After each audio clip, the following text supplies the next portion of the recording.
हंसी आई है। आज बहुत ठंड है। क्या पढ़ा थे पेपर? आप सॉल्व देखो, मैंने कहा ऑनलाइन, अगर टाइम बचता है तो यहाँ करवा देंगे, नहीं तो ऑनलाइन करवा देंगे। ठीक है, ऑनलाइन वाली क्लास में क्या करोगे मेरा? जितने क्वेश्चन तभी मैंने आप लोगों को पीडीएफ भेज दिया है, उसमें मैं पीडीएफ लगाऊंगी नहीं, क्वेश्चन पढ़ूंगी, आप लोग अपना देखना। ठीक है, इसलिए पीडीएफ सबको दे दिया गया है। और फोन में फिर तो पीडीएफ देखोगे कैसे? हाँ, जब क्लास आएगी तो पीडीएफ देखो कैसे। कोई बात नहीं, ज्योग्राफी के जितने भी क्वेश्चन हैं सबसे पहले आज करोगे, एक पेपर पे नोट कर लोगे, उससे तुम्हें पता भी चलेगा ज्योग्राफी के कौन कौन से क्वेश्चंस हैं।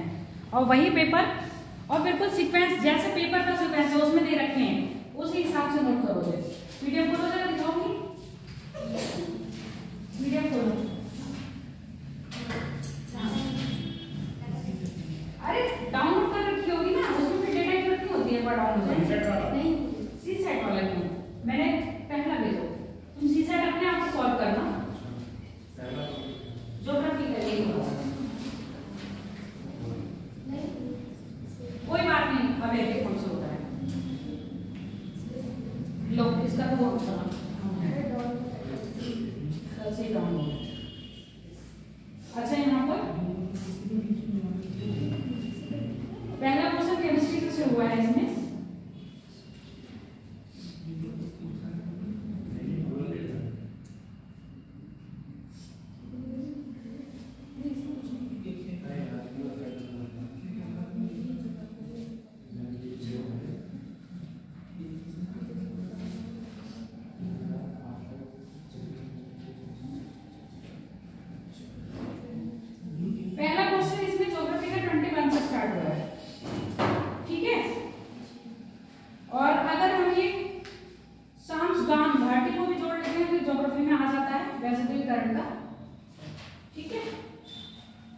तो हम यहीं से स्टार्ट कर लेना, चाहे हम ये पहले एक दो तार लेना, कौन सा क्वेश्चन है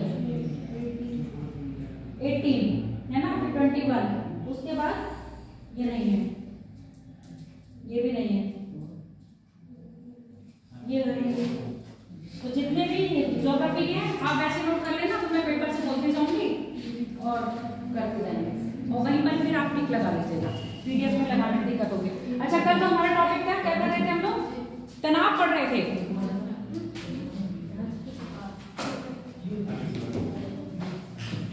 क्या था? तनाव यानी टेंशन। टेंशन थी। इस तनाव से कौन सी आकृति बन रही थी बेटा, बताओ?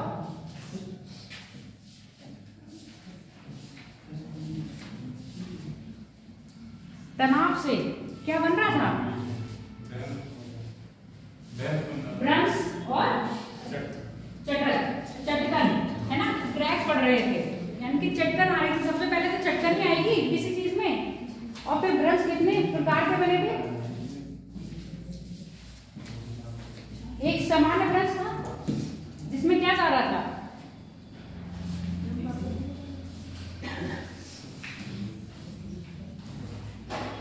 जिसमें अपोजिट लग रहा था, है ना। एक कैसे था, कुछ इस टाइप से था, है ना। ये क्या बोल रहा था? ऐसे, ठीक। और एक उस टाइप से था,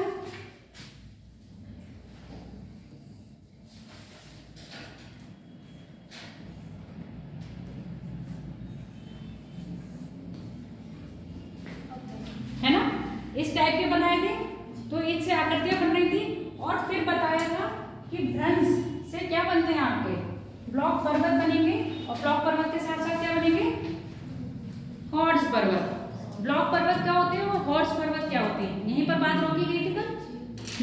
बताओ, ब्लॉक पर्वत का निर्माण कैसे हो रहा है, हॉर्स पर्वत का निर्माण कैसे हो रहा है?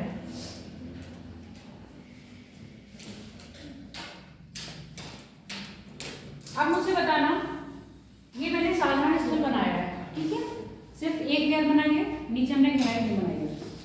अब इसमें अगर इधर से फोर्स लग रहा है तो कुछ ऐसी आकृति बनेगी, इसको क्या बोलेंगे? हॉर्स पर्वत। Very good. सेम वही सरफेस बना रहे हैं।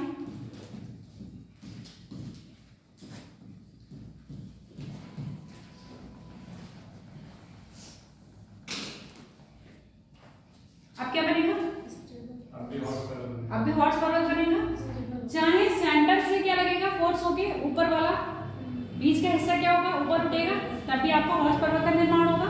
चाहे दोनों किनारे पे क्या होगा, बल लग के नीचे धंस जाएगी जमीन, बीच में उठ जाएगा, जमीन धंस गई तो बीच में उठ गया, तो ये भी क्या बनेगा? हॉर्स पर्वत। इसके बाद ये है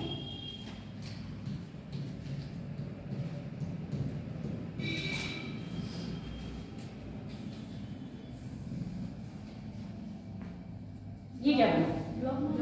ब्लॉक माउंटेन। ठीक है, ये क्या बनाएंगे आपके? ब्लॉक पर्वत। और इसी के बीच में क्या बन गई? घाटी बन गई ना। अब घाटियां कई तरह से होती है, एक घाटी ऐसे बनेगी और एक घाटी ऐसे बनेगी। तुम लोगों ने वो वाली मूवी देखी होगी सलमान खान की ट्यूबलाइट, देखे हो? नहीं देखे हो? अरे कभी कभी मूवी देखा करो, और मूवी देखने के पीछे मूवी में जहाँ शूट हुई है वहां देख करो। वो मूवी पूरी अरुणाचल प्रदेश में शूट हुई। अब जब वो अपने भाई को बचाने के लिए नीचे कूदता है तो देखते हो कितनी नीचे का नदी होती है। वो नदियों में क्या बना रखा होता है? घास बनाया होता है।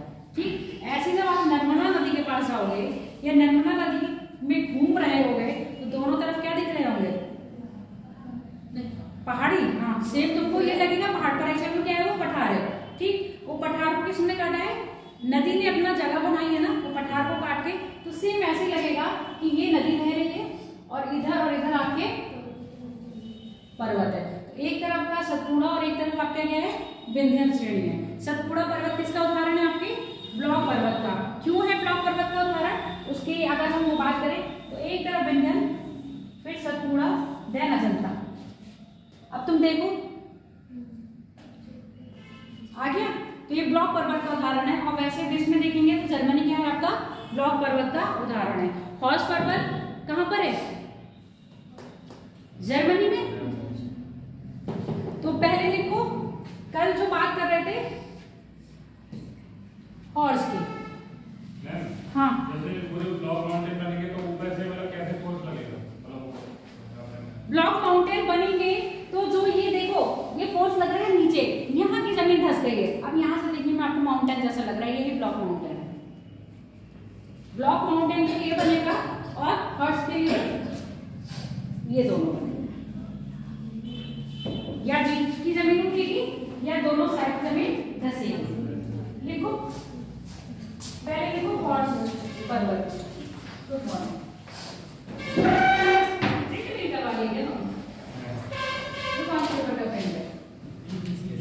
इसी वाले का ये कब निकल रहा है?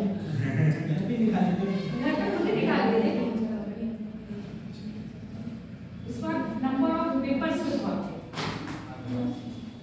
इतना लेंथी पेपर है, क्या करोगे? तुम मिला भी लिए क्या कुछ? Very good.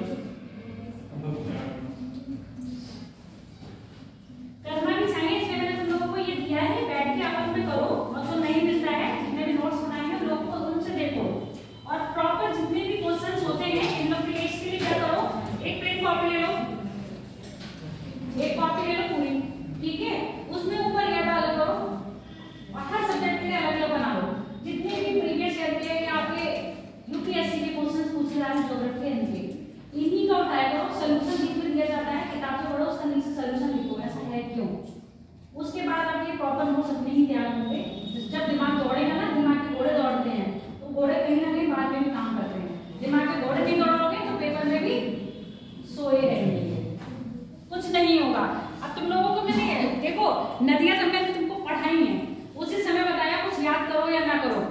ये देखो एसएससी वालों के लिए कौन सी नदी कौन से देश में है, पर ये आपके लिए नहीं है। मैंने पहले बोला था आपके लिए उसका उद्गम, उसका मुहाना, और मुहाना जब जानोगे तो ये भी पता होना चाहिए कौन से डायरेक्शन में फ्लो हो रही है। अब मेकांग का जरा मुझे मुहाना बताओ, मेकांग नदी का। जब तुमको पीवाईक्यू करवाए हैं, स्पेशली तुम लोगों ने भी कहा था कि मैम नदी का करवाइए, नदी का करवाइए, तो विश्व की और इंडिया की सबकी नदियां करवाई थी। उसमें मैंने मेकान रिवर 2 बार लिया है और मेकान रिवर रखी हुई थी पेपर में। गिरती कहाँ है ये बता दो। अच्छा चलो,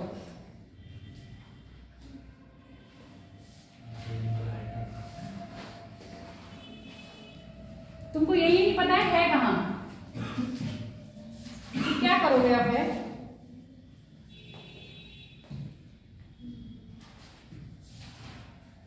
कुछ है भी इसमें, ये हटा दिया सब, गाइड कर दिया हमने।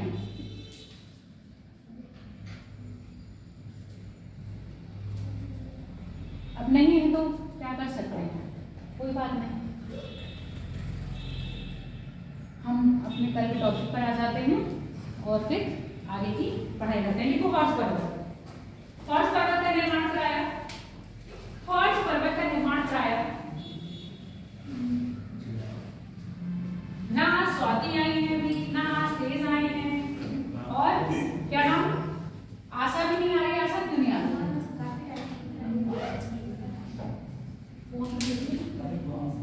बाकी तो मुझे उम्मीद थी बहुत लोगों से कि गायब ही हो जाएंगे अधिकतर लोग। तेज वो तुम्हारा पेपर कैसा रहा? चरण गए रामपुर देने थे पेपर, कहाँ है? दिखाओ अपना पेपर।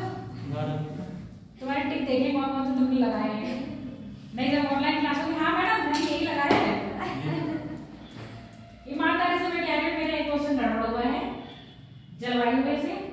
मेरे दिमाग में एक चीज क्लिक कर रही थी, दूसरी चीज आई ही नहीं। जो यूरोपियन थी सदाबहार वाला, मैंने कहा ये तो भूमध्य रेखा वाले लोग हैं, मतलब भूमध्य रेखा के पास जो आता है। जब दिमाग से क्लिक कर गया, जब घर आके मैंने उसकी विशेषता देखी, ये तो गड़बड़ समझ। जब भी मैं लगाते लगाते लगा रही थी दूसरा। हाँ ये तो बहुत पुराना वो है, तो नॉर्मल अधिकतर बच्चे कर गए हो, जो पीवाईक्यू सॉल्व करे हैं वो ये चीज कर रहे हो।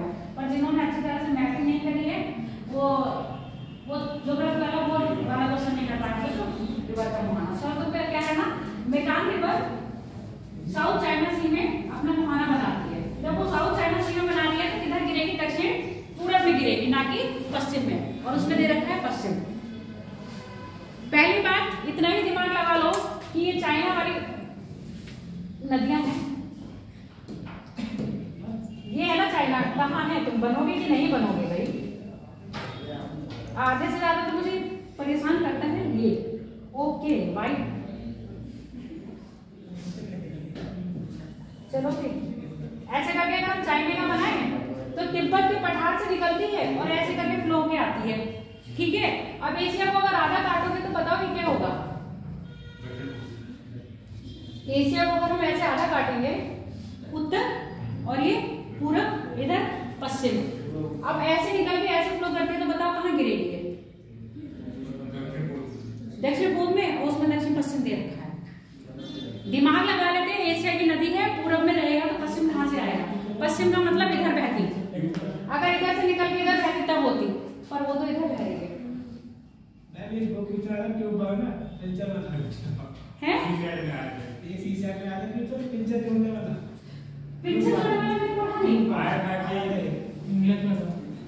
इंग्लिश और हिंदी वाली बात नहीं कर रही हूँ। कई क्वेश्चन अभी दर्रे वाला है ना, मैं कल से 2 बार देख चुकी हूँ कि दर्रे वाला क्वेश्चन कहाँ है, मुझे पेपर में दिखाई नहीं। दर्रे वाला है पेपर, पर मैं उसको सीक्वेंस में लगाने की कोशिश करके फिर देख रही हूँ, वो मुझे दिखाई नहीं है। 3-4 बार देख चुकी हूँ मैं। चलो अपने टॉपिक पर आ जाओ। बहुत कर लिया, आंसर लगा लिया इसका। एक क्वेश्चन मैं शाम को ही सोच रही सॉल्व करवाऊंगी, पर तुम लोग कह रहे हो मैडम ने कल में पूछा नहीं बताया, आज भी पूछा नहीं बताया। लग रहा है मैडम को खुद नहीं पता है यही क्वेश्चन।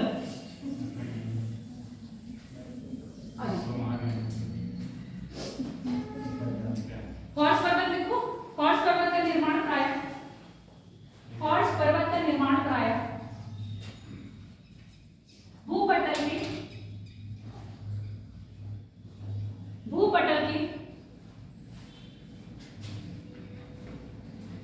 ऊपर उठने तथा नीचे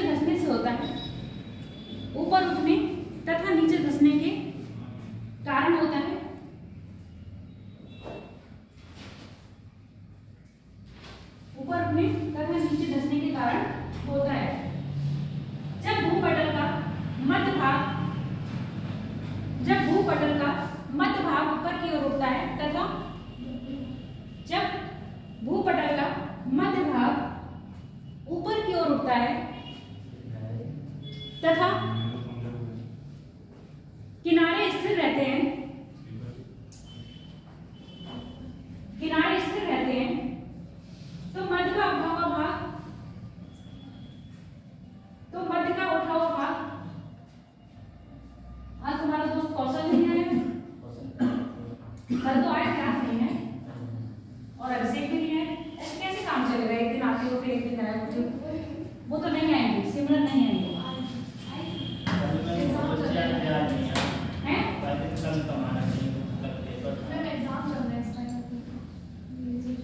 यूनिवर्सिटी एग्जाम तो वैसे ही भाग डालेंगे इस समय। क्या क्या लिख लिए हो? मध्य भाग किसको दर्शाता है? मध्य भाग का उठना वो भाग क्वार्ट्ज पर्वत का निर्माण करता है, क्वार्ट्ज पर्वत का निर्माण करता है। इसके विपरीत क्वार्ट्ज पर्वत का निर्माण करता है, इसके विपरीत जब मध्य भाग स्थिर, इसके विपरीत जब मध्य भाग स्थिर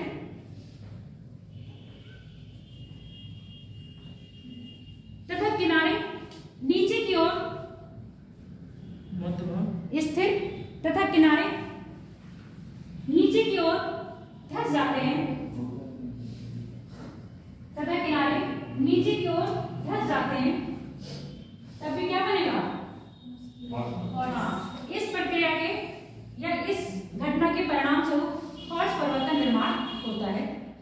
इस घटना के परिणाम स्वरूप क्वार्ट्ज पर्वत का निर्माण होता है। दोनों चित्र जो कल नहीं आए थे वो बना लो, एक ये वाला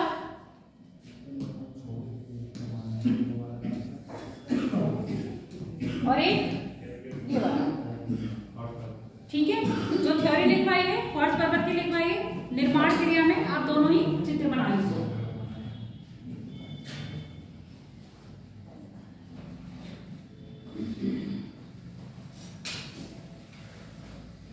ब्रंश के टाइप याद कर लेना, कौन कौन से?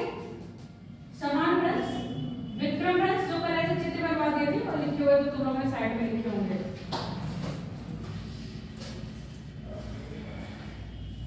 नाम नहीं लिखे थे, बस चित्र बनाएंगे। वेरी गुड, बहुत होशियार बच्चे हैं हमारे। अभी बता देंगे, ये बना लो फिर देख लेना।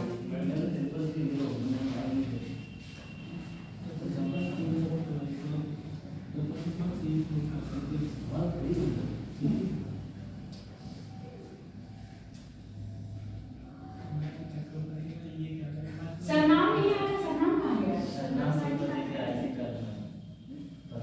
कहाँ गया?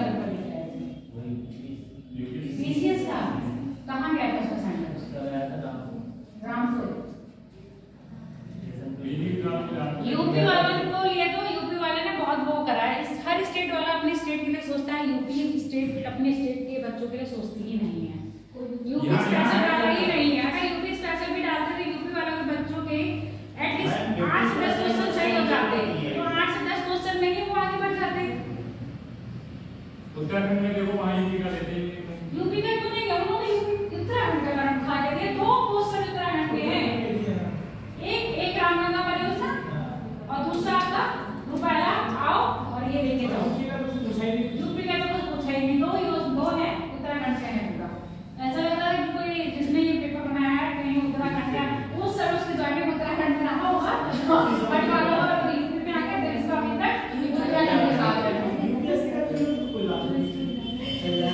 समझ रहे हो? तो पेपर बनाने वाले का मुझे लगता है कि वो रहने वाले प्रॉपर कहाँ के ये भी पता होना चाहिए। ये बना लिया चित्र, जल्दी बना लो। मैम अपने बारे में सब सोचे, दूसरे के बारे में नहीं सोचे, तो मैं को दूसरे राज्य के बारे में सोच रही हूँ। उत्तराखंड की जो लड़की आई थी ना ऋषिकेश में, उसका ऋषिकेश से थी, यहाँ से रामपुर में उसका सेंटर पड़ा था, उसके तो 2 क्वेश्चन सही हो गए।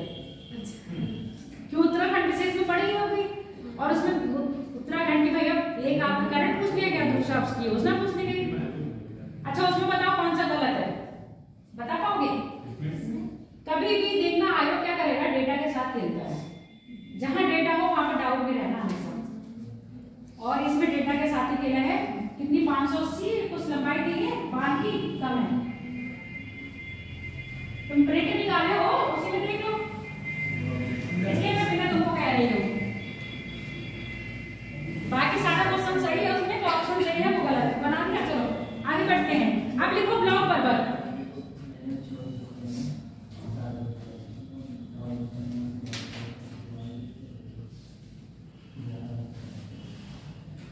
वाले बच्चों के लिए कभी ठंड और गर्मी मायने नहीं रखती।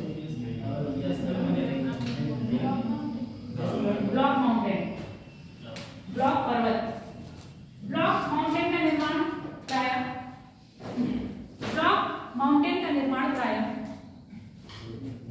या ब्लॉक पर्वत का निर्माण प्रायः मध्य भाग के नीचे धंसने से, मध्य भाग के नीचे धंसने से,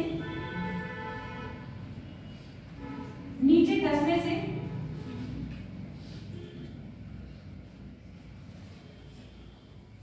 दोनों किनारे ऊपर उठ जाते हैं।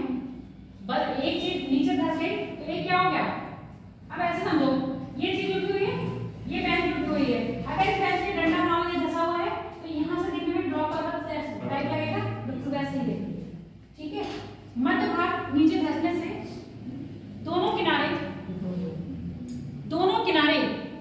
पर्वत का निर्माण करते हैं, दोनों किनारे पर्वत का निर्माण करते हैं, जिसे क्या कहते हैं, ब्लॉक पर्वत। कहाँ पर है, फ्रांस में, सतपुड़ा और फ्रांस, ब्लॉक पर्वत, ब्लैक फॉरेस्ट। हाँ, ये ब्लॉक पर्वत है, ब्लॉक, और वो ब्लैक, हाँ, नाम क्या है आपका, ब्लैक फॉरेस्ट। और भारत में सतपुड़ा किसके उदाहरण है, ब्लॉक माउंटेन। ब्लैक और ब्लॉक में कंफ्यूज मत होना, ब्लॉक माउंटेन है और ब्लैक माउंटेन उदाहरण है किसका, ब्लॉक पर्वत। ब्लैक पर्वत है, हाँ, ब्लैक पर्वत है उदाहरण इसका, ब्लैक फॉरेस्ट पर्वत उसका नाम ही है। जैसे ब्लैक चॉकलेट केक होता है और white forest cake, black forest cake है, केक्स होते हैं ना, ब्लैक फॉरेस्ट, व्हाइट फॉरेस्ट, ऐसे ब्लैक फॉरेस्ट क्या है आपका, पर्वत है। अब लिखो रिफ्ट, रिफ्ट व वैली। अब ब्लॉक माउंटेन के बीच में जो स्थल क्या हुआ था, धंसा था, उसने किसका निर्माण करा, वैली का निर्माण करा है, रिफ्ट वैली, रिफ्ट वैली और रैम्प वैली। दो प्रकार की वैली होती है, रिफ्ट और रैम्प, बना लेना, रिफ्ट वैली, रैम्प वैली। यहाँ पर लिखो घाटियां, वैली को हिंदी में घाटियां कहते हैं, घाटी है ना। भ्रंश के द्वारा उत्पन्न भू आकृति में, भ्रंश के द्वारा उत्पन्न भू आकृति में प्रायः घाटियों का निर्माण होता है। भ्रंश के कारण उत्पन्न भू आकृति में प्रायः भ्रंश का निर्माण होता है, वो घाटी का निर्माण होता है, सॉरी, घाटी का निर्माण होता है। घाटी प्रायः दो प्रकार की होती है, घाटी प्रायः दो प्रकार की होती हैं।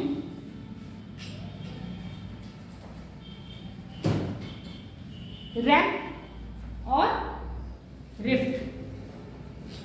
रैम्प घाटी या रैम्प वैली और रिफ्ट वैली, रैम्प वैली और रिफ्ट वैली।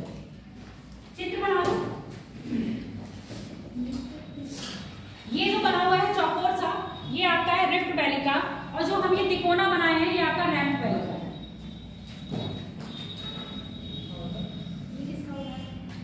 ये रैम्प का है, ये रिफ्ट का है। देखिए अगर होगा चित्र तो दिखा देते हैं, मिल जाए तो। रैम्प और रिफ्ट बना लो, रैम्प घाटी और रिफ्ट घाटी दोनों मंदिरों के आए क्या, टीका लगाए हुए हो। चलो भैया, तुम्हारी मनोकामना पूरी हो जाए।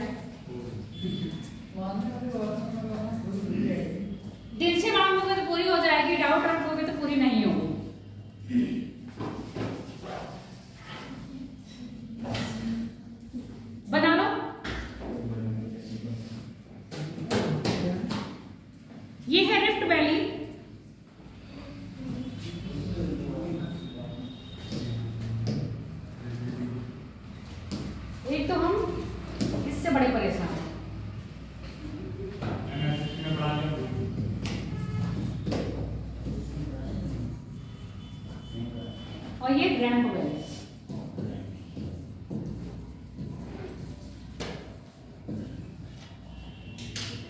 देखो मक्खी भी आ गई पढ़ने। अच्छा ये बताओ इन्होंने ये अलग अलग क्यों दिया ये चीज, एक ही साथ क्यों नहीं बनाया चित्र? तुमसे पूछा मैंने, आपने कहा था ये किसी का? चलो लेयर्स है तो लेयर्स के नाम बताओ। अब है कितने, क्या बोलते हैं उसको हिंदी में? संतृप्त है ना? कितने संतृप्त थे? कौन कौन से हैं? कितने बताए थे बताओ?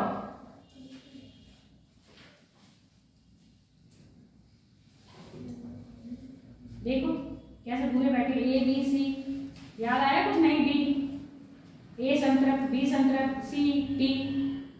ए संतृप्त तक पेड़ पौधे जाते हैं, बहुत गहरे होंगे तो उनका बी तक जाएगा, सी और डी तक नहीं पहुंचते हैं। डी में क्या होगा? सिर्फ पत्थर होगा। ई में क्या होगा? सी में कंकड़ के साथ मिट्टी होगी। आया था? सब भूले बैठे हो, सब भूले बैठे हो। चलो संतृप्त बनाने की जरूरत नहीं है, बस ऐसे ही बना लेना, बाकी बाद में अपनी आर्ट्स दिखाते रहना कौन कितना अच्छा है। अभी सिर्फ सिंपल सिंपल से बना लो। बैगी के लिए भ्रंश घाटी और रैम, रिफ्ट और रैम। अंदर इसमें लिखवाने की जरूरत नहीं है, इनकी विशेषता पूछी जाती है कभी कभी। तुम दिमाग में चित्र रखोगे तो आराम से बता दोगे। ये कैसी होगी? अच्छा ढाल किसका ज्यादा होगा? गहराई किसमें होगी? तीन में ढाल किसका होगा? इसका या उसका?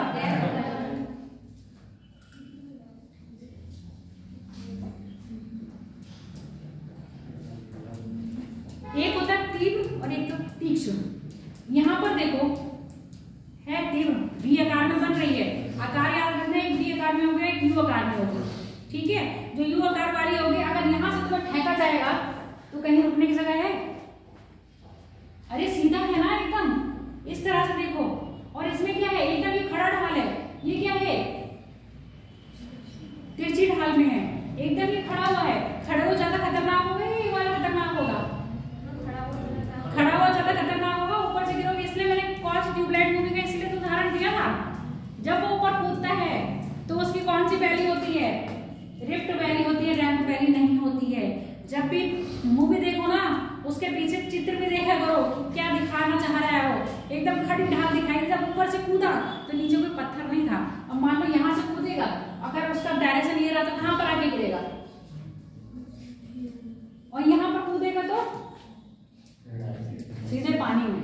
तो कभी कूदना हो ना तो ज्योग्राफी थोड़ा सा याद रखना कि हम ऐसे कूदेंगे तो कितना कोण में कूदे कि हम सीधे नदी में जाके गिरे, और कितने डिग्री कोण से और कितनी स्पीड में कूदे। समझ में आएगा? जब अगर कहीं नैनीताल जाओ, सुसाइड पॉइंट या पॉइंट जाओ तो सुसाइड पॉइंट को देख लेना। सुसाइड करने वाले हम बचे, अगर बचना है कि डराना है, सिर्फ डराना है तो जिसको भी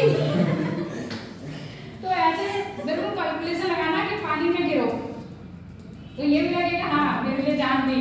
पर एक्चुअल में तुम्हारा क्या था? प्री प्लान था कि सदमा भी लग जाए और काम भी बन जाए और मरे भी ना।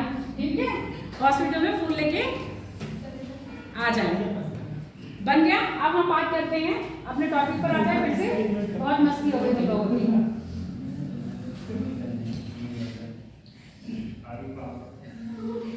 ये नाम बोले थे, ये नहीं लिखी नाम किसी ने? बना लो फिर, नहीं तो हम भेज देंगे। ठीक है, छोड़ो टाइम वेस्ट होगा। बना तो लिए हो, नाम हम भेज देंगे।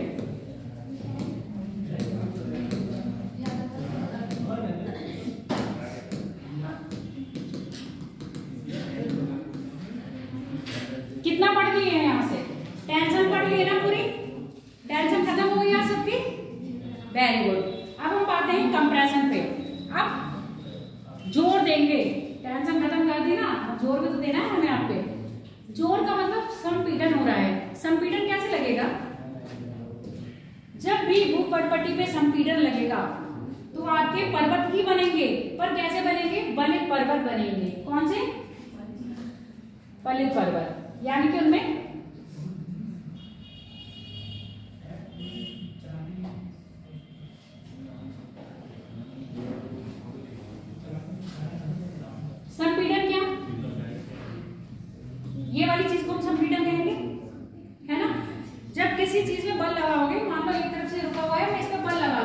लग भी जाओ तुम, लगेगा ही नहीं इसमें, और फिर और क्या है, कोई बात नहीं, बाद में डाल लेना। अपना पेपर लो जरा, एक फ्री पेपर लेना। अरे रख लो, हमारे पास पेपर नहीं है इसलिए हम तुम लोगों को कह रहे हैं, एक फ्री पेपर ले लो, अपने पास ही रखो और उसको दोनों तरफ से ऐसे प्रेस करो, फर्श पे रख के ऐसे प्रेस करो, फर्श मतलब टेबल पे। अरे रखो अच्छी तरह से, फैलाओ पूरा पेज, बैग पे हटाओ, चलो तुम भी करो। वो कह रहे हो कि बचपन आदि करता हूँ। हाँ प्रेस करो जरा। अरे प्रेस करने का मतलब ये प्रेस नहीं है, ये वाला प्रेस करना है। बले बन जाएंगे बस, और क्या। अब तुम बताओ, जो ऊपर तले उठी उसको क्या कहेंगे, जो नीचे बले उठी उसको क्या कहेंगे। चलो बन गई है, बताओ। जब हम किसी चीज को दे दिया पेपर पे बल, जब हम किसी चीज को बल दे रहे हैं तो कुछ ऐसे करके उठेगा, इसी को हम बलन कह रहे हैं। तो जो पर्वत निर्माण बनेगा, बलन, बलन दो तरह से बढ़ेंगे। अभी तुमने एक ही पेपर लिया, जब दो पेपर लोगे तो कुछ बलन ऐसे हम बता दे रहे हैं, कुछ इस टाइप का पड़ेगा, ठीक है, इस टाइप का बलन पड़ेगा। तो ये दो बलन, एक ऊपर है और एक नीचे है, इन्हीं के नाम पूछ रही हूँ मैं, बताओ जरा इनके नाम क्या है। अब देखिएगा, चलो देख लो, लिखा हुआ है। अब मुझे बताओ अपनति कहाँ है और अभिनति कहाँ है। अपनति ऊपर वाली और अभिनति नीचे वाली, ये क्या है, बलन है। अब ये बलन में ही क्या हो जाएगा, चेंज आ जाएगा। कभी बलन ये रहेंगे, कभी बलन इस टाइप का हो जाएगा, ठीक है, और कभी बलन ऐसे होगा, कभी बलन इस तरह से होगा। बलन तो पढ़ा ना कभी। तो ये जो बलन पढ़ रहे हैं, ये अलग अलग आकृति का क्या कर रहे हैं, निर्माण कर रहे हैं। इसको ही हम कहेंगे सिमेट्रिक, असिमेट्रिक, आइसोक्लाइनिक, ये सब क्या बताएंगे, प्रॉपर्टीज बताई जाएंगी किसमें, आपके बलन में। दूसरा है रैपिंग। रैप जो आप नॉर्मली पेपर को क्या करते हैं, फटाफट फटाफट करके मोड़ मार के फेंक दिया, वो क्या है, वो भी रैपिंग होता है। जब किसी भू पटल पे क्या पड़ेगा, बलन पड़ेगा, तो उसमें क्या पड़ जाएंगे, रैप। कभी कभी देखते हो मोड़दार पड़ेंगे, बहुत ज्यादा नहीं पड़ता, ऐसे ऐसे करके रैप पड़े होंगे धरातल पे डिजाइन, उसको, ये भी रैपिंग किससे पड़ी है, बलन की, यानी कि संपीड़न की प्रक्रिया के कारण निर्माण किसका होगा, अधिकतर पर्वतों का होगा। या तो क्या बनेंगे, फोल्डिंग, फोल्ड पड़ेंगे, या होगा आपका रैप। अब रैप भी कितने प्रकार का होगा, उच्च संवेल और अपसंवेल। उच्च संवेल मतलब जब वो ऊपर उठ के रैप बनेगा तो उच्च संवेल, और जब वो नीचे रैप पड़ेगा तो अब संवेल, यानी कि डाउन रैपिंग और अप रैपिंग। इतनी चीज समझ में आ गई। अब हम बात करेंगे बलन की। अपनति चीज समझ में आ गया। अपनति क्या है, जब फोल्ड पड़ के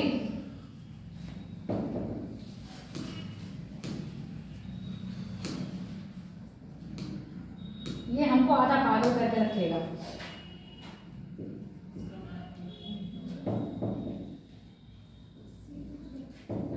अब हम फोल्ड के प्रकार देखें अपने चित्र में, और चित्र बना के लेना आप लोग। कहाँ गए कलरफुल वाला,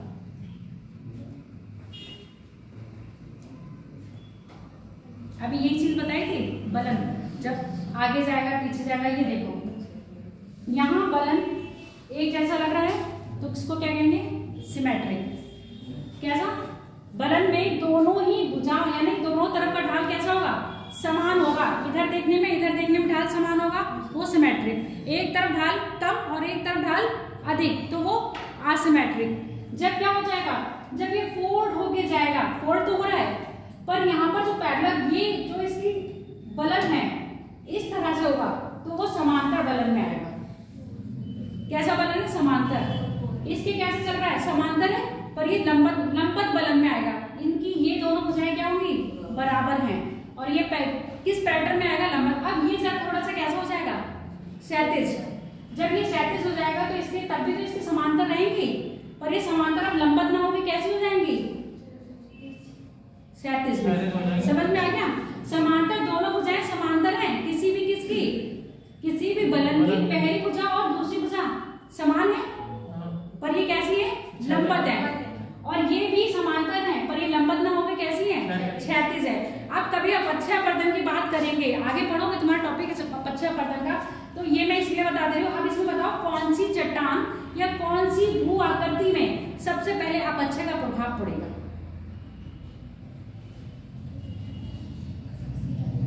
अपक्षय का प्रभाव पड़ेगा सबसे पहले, कौन खराब होगी, खराब मतलब खत्म होगी, लंबवत या क्षैतिज वाली।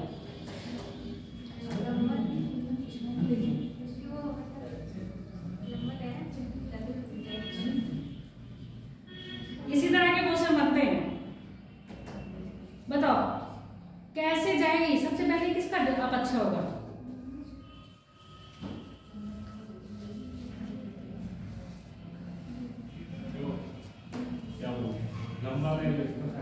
सबसे पहले क्षैतिज का अपक्षय होगा,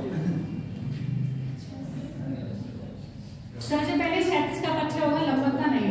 जब ये बताएंगे जल्दी टूट जाएगी और उसके कंपेयर में क्या होगी, पतली, ठीक है। और इसमें भी दबाव कैसा लग रहा होगा, ज्यादा, है ना। चलो क्लियर हो गया।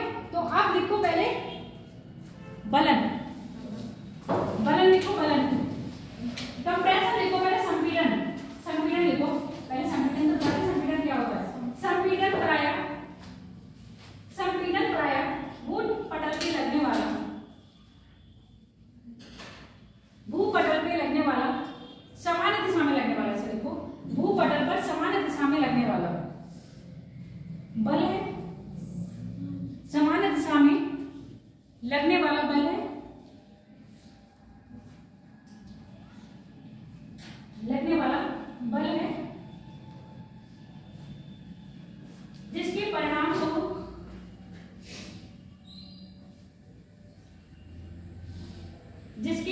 स्वरूप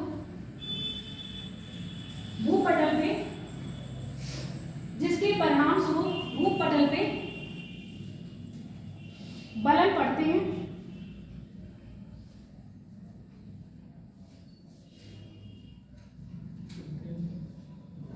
बलन पड़ते हैं। बलन की प्रक्रिया में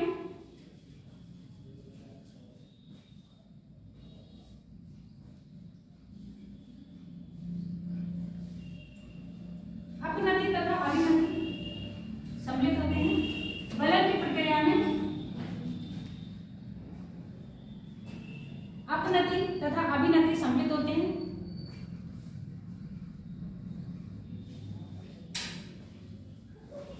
अपनति तथा अभिनति सम्मिलित होते हैं। ये वाला चित्र बना लो, अपनति और अभिनति वाला। हाँ, जितनी लेयर्स है सारी बनाना, क्योंकि इसमें पृथ्वी की आंतरिक संरचना की सारी लेयर्स दिखाई है, सारी लेयर्स में क्या दिखाया है, बलन दिखाया है। मैं आपको एक नकल बताई थी एक ही लेयर की, पर आप ये पूरा ही बनाओगे तो बेस्ट रहेगा। पूरा मतलब 4-5 लेयर दिखा दीजिएगा, ऐसा नहीं है कि पूरी गिनोगी अब उंगली से, 3 दिखा दो एग्जाम्पल के लिए। और थोड़ा बलन अच्छा बनाओ, ये सही नहीं बन रहा है, समझ में तो बहुत कुछ आ रहा है तुम्हारे।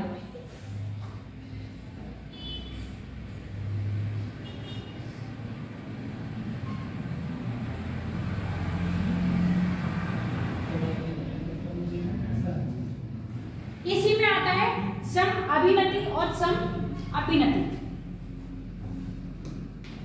बना रही हो चित्र, फिर हम आगे बढ़ते हैं। चलो सेकंड रुकते हैं।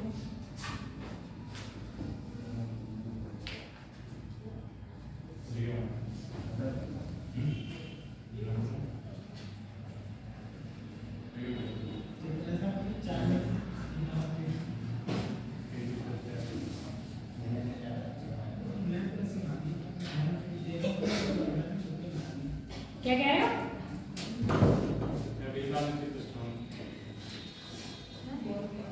ठीक है, अब ऊपर लिख भी लेना अभिनति और अभिनति। अभी मैंने एक शब्द यूज करा, सम अभिनति और सम अभिनति। अब ये चीज क्या है, ये कौन से बल आ गए? अभी तो यहाँ पर तुम एक अपनति देख रहे हो और एक अभिनति देख रहे हो। अब इसी एक अपनति और एक ही अभिनति में बहुत सारी अपनति और अभिनति आ जाएंगी, तो उसको कहेंगे सम अभिनति या सम अभिनति। आप सुन लो ऐसे, जैसे एक ये बलन है, ये हम इससे बहुत परेशान हो गए। अब इसी में बहुत सारे बलन पड़ गए, एक ही ये तो है क्या बन रही है, अपनति बन रही है ना, इसी में क्या बनते जा रहे हैं, बहुत सारी अपनति और अभिनति बनती जा रही है। इसी को क्या कहेंगे हम, सम अभिनति और सम अभिनति। जब एक ही अभिनति या अभिनति के अंदर बहुत सारी छोटी छोटी अभिनति और अभिनति बनेगी, तो उसको क्या कहेंगे हम, सम अभिनति और सम अभिनति। लिख लो, जब एक ही अभिनति, दूसरा बना लो, चित्र दिखा दे रहा होगा इसमें, तो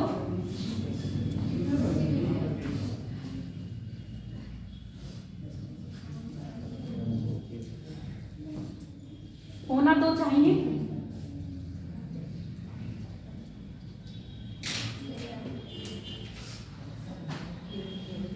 नहीं है।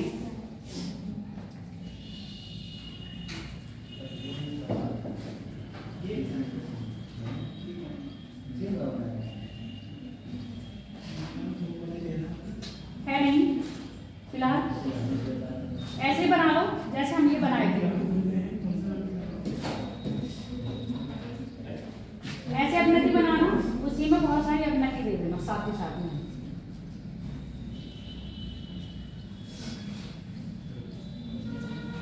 इस तरह से बना लो, एक ही बना लो और उसमें लिख देना।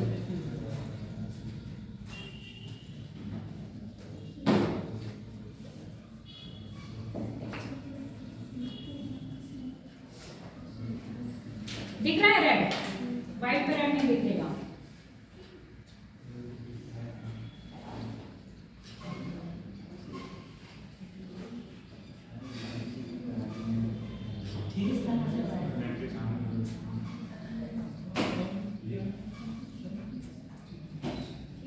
ये अभिनति भी है और इधर अभिनति बनेगा, तो अभिनति में भी ऐसा, तो अभिनति में अभिनति और अभिनति बन गई।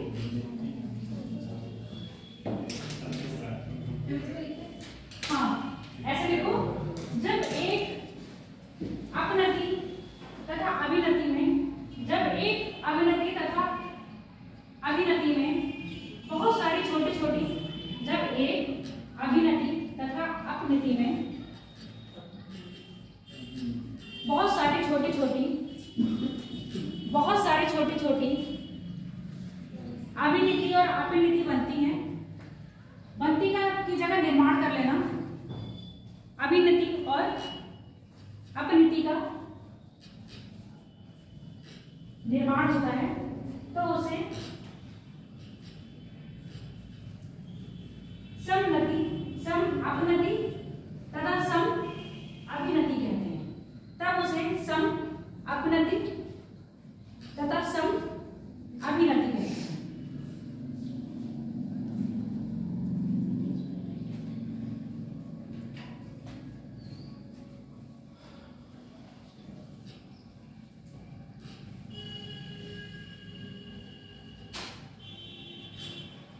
बलन की प्रक्रिया में क्या चीज बनती है, अपनति और अभिनति।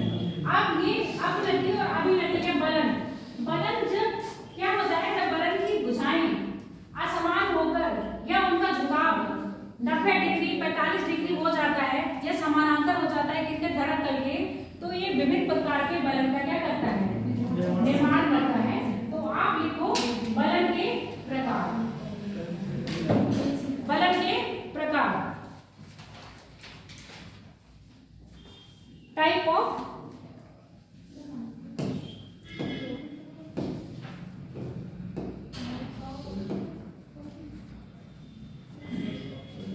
फोल्ड। इनको सबको एक ही साथ बनाओगे या लिख के बनाओगे, लिखते जाओ बनाते जाओ, है ना। पहला लिखो सिमेट्रिक फोल्ड, हिंदी में है समतलभुज है। सिमेट्रिक और असिमेट्रिक यानी कि जिसे कहते हैं ना समान भुज, हिंदी में हमारे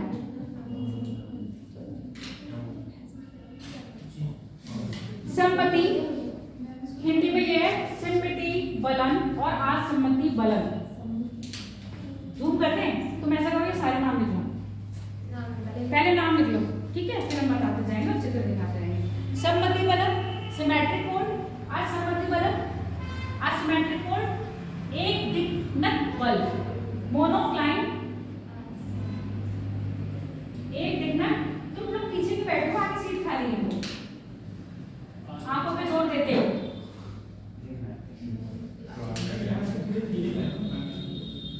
दूरदर्शी दोष है क्या? है? हाइपोपिया कहते हैं ना, और माइकोपिया क्या है?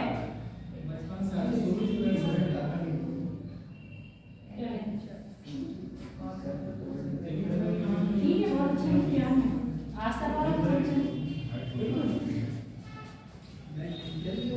ये देखो, योद्धा हो या छात्र हो, उसकी तैयारी ऐसी होनी चाहिए। अगर उससे आज कहा जाए टेस्ट लेना है तुम्हारा, तो बच्चा क्या कहे? ठीक है मैडम, ले लीजिए, या ठीक है सर, ले लीजिए।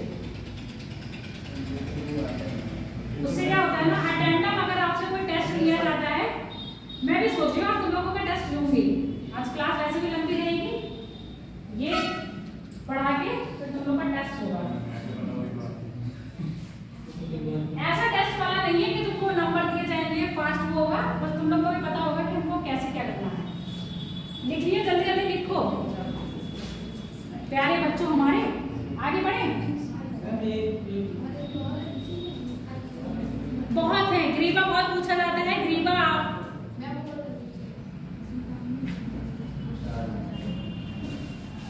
नेक्स्ट ज्यादा पूछा जाता है, ग्रीवा या नेक्स्ट। बाकी मत लिखना, ग्रीवा तक लिखो, उसके बाद बेकार है।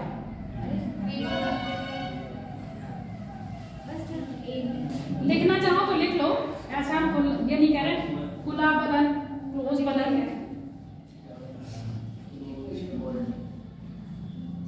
खुला बदन, क्लोज बदन, ओपन बदन। मुझे हिंदी में इसके नाम मिल ही नहीं रहे थे, मुझे एक PDF में मिला, इसको ले आई मैं। इसमें ये है, थोड़ा सा कलरफुल चित्र में दिख रहे थे। क्या हो गया? बाकी के लिखना चाहो तो लिख लो, जो ज्यादा पूछा जाता है वही। और बलन तो तुम लोग को पूछेगा नहीं, ये मेन होता है जब आपको आंसर राइटिंग के लिए आता है, या हुआ करती निर्माण किस प्रकार हुआ, तब आपको ये चीज जरूरत पड़ती है। अब लिखो, पहला क्या बोला था हमने? सिमेट्रिक। सिमेट्रिक का मतलब सममिति,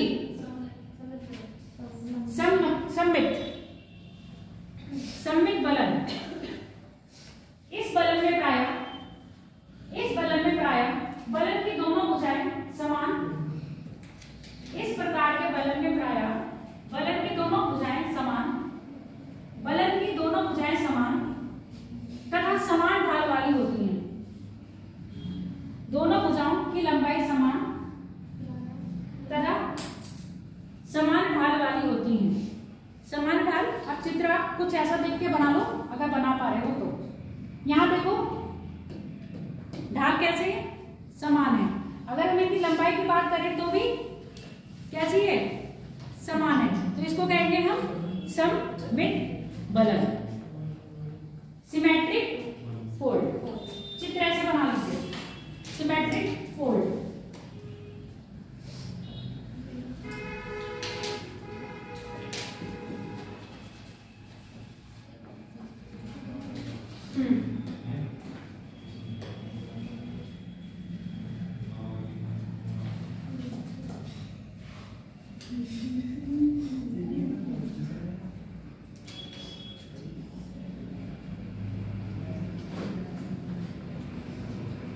और इस बार तुम लोगों की जो ये PDF है, थोड़ा सा लेट मिलेंगे।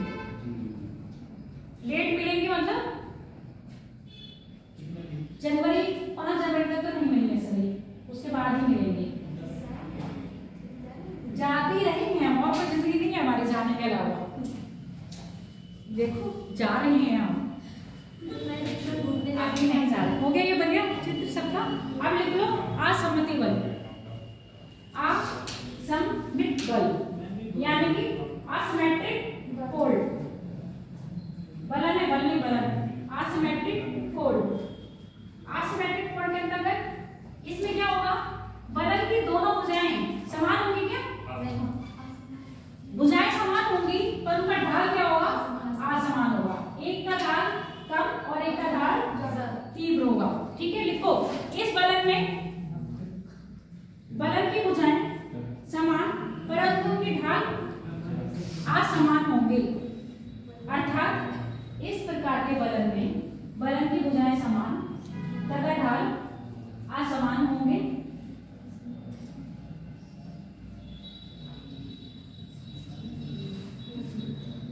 ढाल असमान होंगे।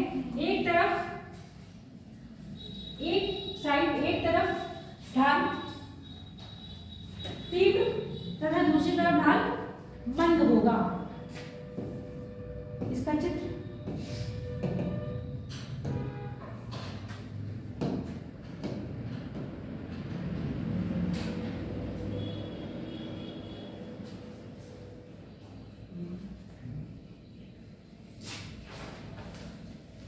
अच्छा, भुजाएं भिन्न हो रही है ना, असमान ही कर लेना भुजाएं, असमान असमान।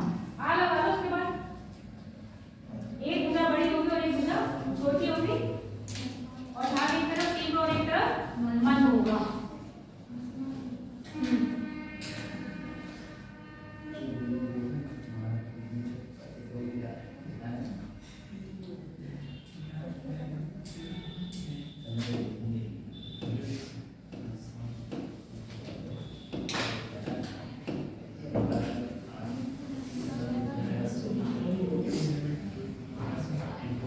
आइसोक्लाइन क्या कह रहा है? आइसोक्लाइन हिंदी में नाम बता दो,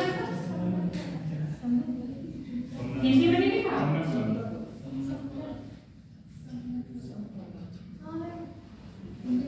समृद्ध बल। अच्छा, समृद्ध बल से पहले तुम्हारा है कौन सा वाला? मोनोक्लाइन।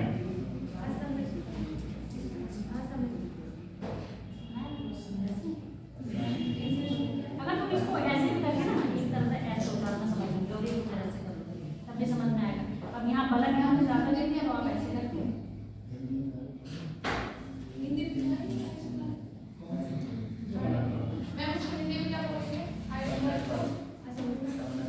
समृद्ध बल।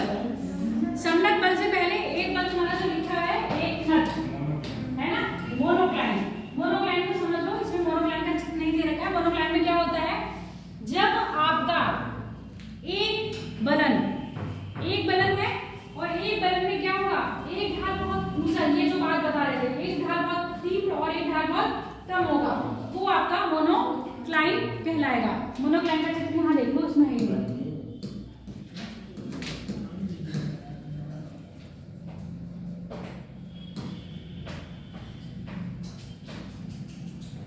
इसमें भी नहीं दिया है मोनोक्लाइन, वेरी गुड। लिखो इस बलन में, इस प्रकार के बलन में मोनोक्लाइन एक नट बलन, एक नट बलन। इस प्रकार के बलन में बलन की भुजा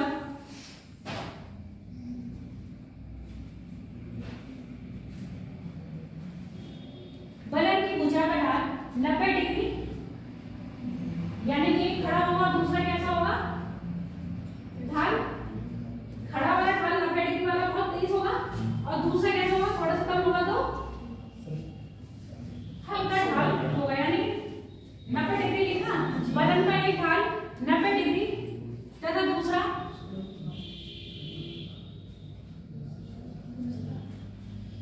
90 डिग्री से कम या अधिक। कोई भी कंडीशन हो सकती है, कम भी हो सकता है और अधिक भी हो सकता है। कम या अधिक होगा। इस तरह के बलन को क्या कह रहे हैं हम, एक नट बलन कह रहे हैं। अब लिखो आइसोक्लाइन। एक नट का चित्र नहीं है, तभी वो एक नट चित्र गायब हो गया वहां से। एक नट का चित्र समझने के लिए तुम ऐसे बना सकते हो, जैसे बोला ना 90 डिग्री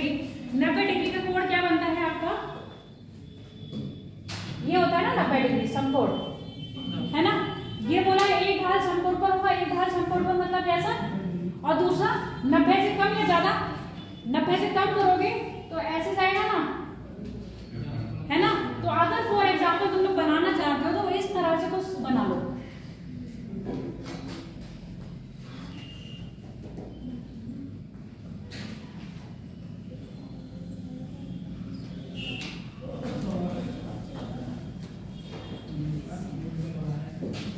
वही बनाओ, ठीक रहेगा।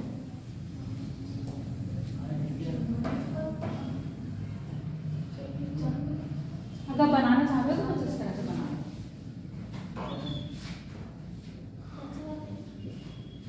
ये जो कौन सा है ये वाला मोनोलाइन, आइसोलाइन लिख लो, लिखिए, समझो इसको। आइसोलाइन में यही है, लंबवत है, उनकी दोनों भुजाएं कैसे होंगी? समान होंगी, समांतर पैरेलल लंबवत होंगी, जो बताया था ना अभी, झुकाव बताए थे कैसे होगा। भुजाएं दोनों समान होंगी, एक लंबवत बलित होगा और एक समांतर बलित होगा। समझ गए? लंबवत और क्षैतिज।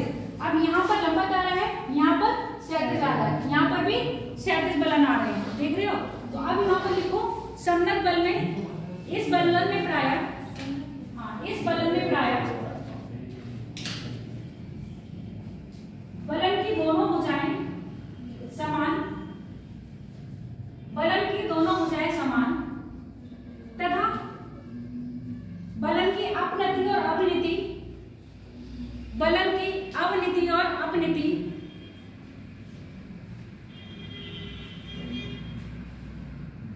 बलन की अपनति और अवनति समान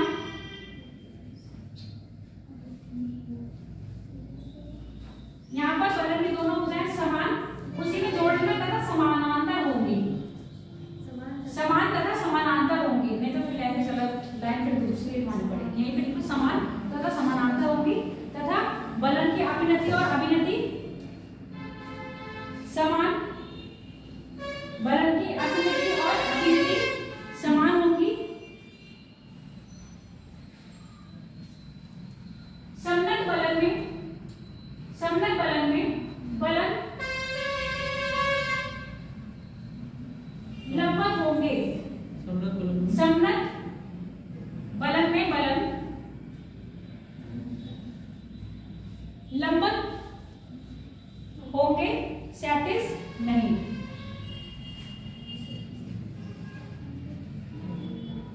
समबद्ध होंगे, क्षैतिज नहीं।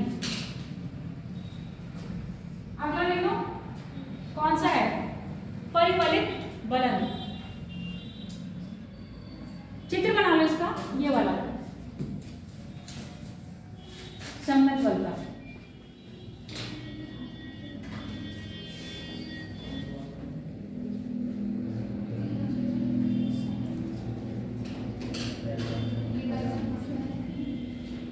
मैंने क्या बताया, जब तुम लोग मेंस में लिखोगे उसमें अगर भू आकृति दे दिया या पर्वतों का निर्माण कैसे होता है, बलन की प्रक्रिया को अच्छी तरह समझाइए, बलन कितने प्रकार के होते हैं, इस तरह से दे देंगे, तब आपको ये डायग्राम और ये चीजें बनानी पड़ेगी।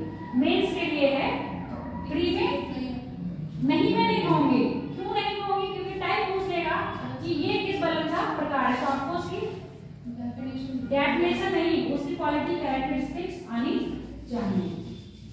उसमें चित्र जरूरी नहीं है, चित्र आपको मेंस में जरूरी है। हाँ, और मेंस सबको ही देना है, ये नहीं है कि अगर हमारे पास ज्योग्राफी ऑप्शनल है तो हमें मेंस नहीं देना है ना। कई लोग तो इसीलिए नहीं है ज्योग्राफी लेनी नहीं है, पर ये नहीं पता है मेंस में तो आएगी ज्योग्राफी। अब वो तो उनका मन है कि किस टाइप के क्वेश्चंस बना के वो आपसे पूछ ले। अच्छी है, वेरी गुड, जल्दी जल्दी बना लो। अगला लिखो, परिवलित बलन।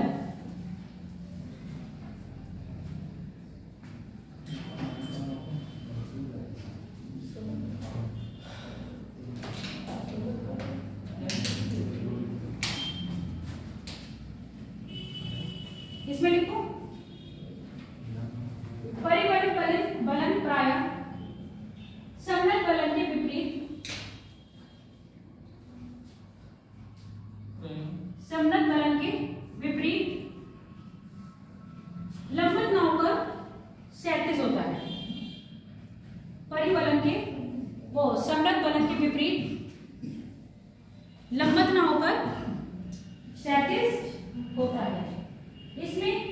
आमने सामने की भुजाएं क्षैतिज रूप से समानांतर होती हैं। इसमें आमने सामने की भुजाएं यानी कि बलन की दोनों भुजाएं क्षैतिज रूप से क्या होंगी? बलन की दोनों भुजाएं क्षैतिज रूप से समानांतर होती हैं। समानांतर उसमें भी होती है पर वहां लंबवत रूप से होती है, यहाँ क्षैतिज रूप। उसमें 90 डिग्री में होगा, 90 से आगे डाउन हो जाएगा ना आइसोलेशन में। हाँ 90 और उससे ज्यादा बन रहा है। बलन तो ऐसे रहेगा, ये कम पड़ेगा ज्यादा बनेगा। बलन का तो 90 देखेंगे हम, जहाँ बलन पड़ रहा हो अपनति को 90 देखेंगे। यहाँ पर अपनति 90 से कम या झुक जाएगी ना, तभी ऐसे समानांतर आ जाएगी, एक ऊपर एक नीचे या क्षैतिज में चली जाएगी। ये हम यहाँ पर जो 90 डिग्री है ये देख रहे हैं, ये हम कहाँ से देख रहे हैं? इसके पीक पॉइंट से, यानी कि ये अपनति वाले पॉइंट से। अगला कौन सा है आपका? अपनति हो गया, परिवलित हो गया, प्रतिबलन। लिखे हो ये? लिखो ओवरटर्न फुल मीनिंग होगा एक जब बलन की मात्रा इतनी बढ़ जाती है कि एक भुजा दूसरी भुजा के ऊपर चढ़ जाती है, तब वहां पर परिबलन आता है। लिखो प्रतिबलन। हाँ प्रतिबलन। प्रतिबलन प्रतिबलन में प्रायः प्रतिबलन में प्रायः संपीड़न, एक भुजा में संपीड़न दूसरी भुजा के संपीड़न की तुलना में अधिक होता है। संपीड़न एक भुजा पे लगने वाले बल की तुलना में दूसरी भुजा में अधिक होता है, दूसरी भुजा में अधिक होता है। तो भुजा अधिक संपीड़न के कारण तब भुजा अधिक संपीड़न के कारण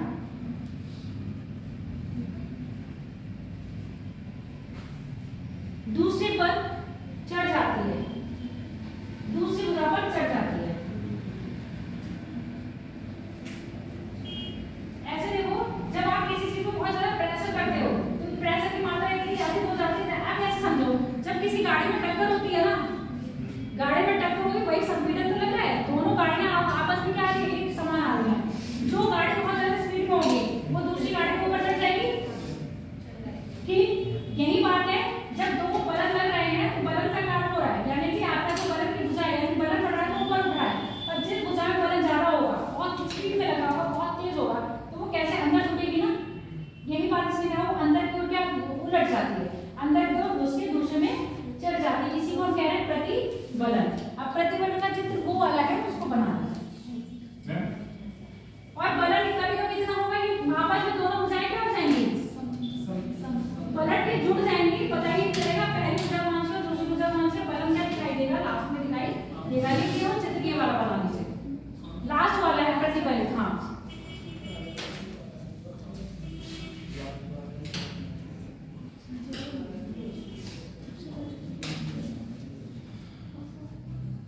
ये वाला है बेटा, लास्ट वाला।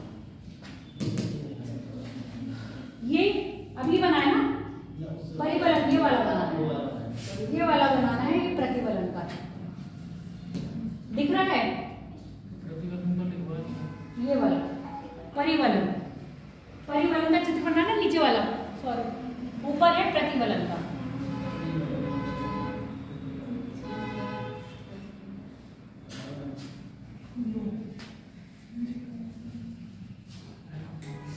इसके बाद वो वाला भी बना लो प्रतिबलन का। प्रतिबलन का परिबलन का, हाँ प्रतिबलन का है ये परिबलन। अच्छा प्रतिबलन लिखवाया है, प्रतिबलन को बनाओ फिर परिबलन लिख लेना। परिबलन का चित्र नहीं बनाया तुम लोगों ने, तो परिबलन का चित्र ये वाला बनाओ नीचे। हाँ सबसे वाला चित्र परिबलन का है, ऊपर वाला प्रतिबलन का है।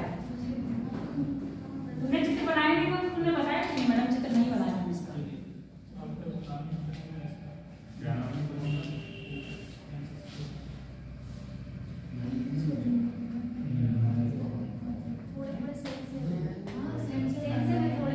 थोड़े थोड़े परिवर्तन अब यहाँ में अब डिफरेंस क्या, अब यहाँ से यहाँ इन दोनों के बीच का जो रूप आ रहा है वो ये आ रहा है। जब बलन की मात्रा जितनी अधिक बढ़ती जाएगी उतनी ही संरचना में क्या आ जाएगा, परिवर्तन आता जाएगा। अभी मैंने कहा जब बलन इतना लगेगा तो दोनों भुजाएं क्या होंगी, आपस में जुड़ जाएंगी तो पता ही नहीं चलेगा। और जब ये जुड़ती रहेंगी तभी आपका ग्रीवा भी बनेगा। ग्रीवा जिसको कह रहे हैं ग्रीवा खंड, और ग्रीवा खंड आपके जम्मू कश्मीर में भी पंजाब की श्रेणी है वहां पर मिलता है। पूछा जाता है कि पीर पंजाब श्रेणी का जो निर्माण हुआ है वो किस कारण हुआ है, तो ग्रीवा खंड के कारण। ठीक, तो ये बलन की मात्रा पर डिपेंड करता है, जैसे जैसे बलन की मात्रा बढ़ती जाएगी। जैसे मैंने कहा ग्रीवा खंड तक लिखो, इसके आगे लिखने की जरूरत नहीं है। अब हम बात करें आगे की। अब जो प्रतिफलन है, प्रतिफलन में कुछ नहीं लिखना है, प्रतिफलन में ये है अधिफलन और परिफलन के ऊपर की आगे आने वाली प्रक्रिया जो होती है उसको हम क्या कह रहे हैं, प्रतिफलन कह रहे हैं।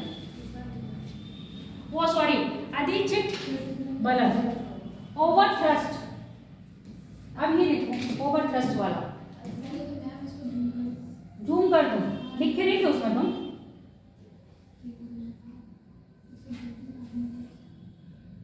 ये जूम करने की जरूरत क्या हो गया है।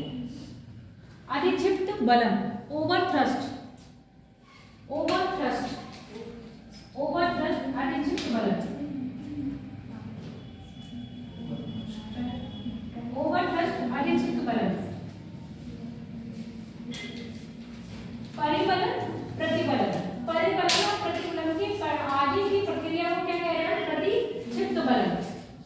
ठीक है, परिबलन और प्रतिबलन में आगे की, हाँ, प्रतिबलन और परिबलन में आगे की प्रक्रिया को, आगे की प्रक्रिया को प्रतिछलन, प्रतिक्षिप्त बलन, प्रतिक्षिप्त बलन कहा जाता है, जिसमें बलन तथा संपीड़न की प्रभाव, जिसमें बलन तथा संपीड़न का प्रभाव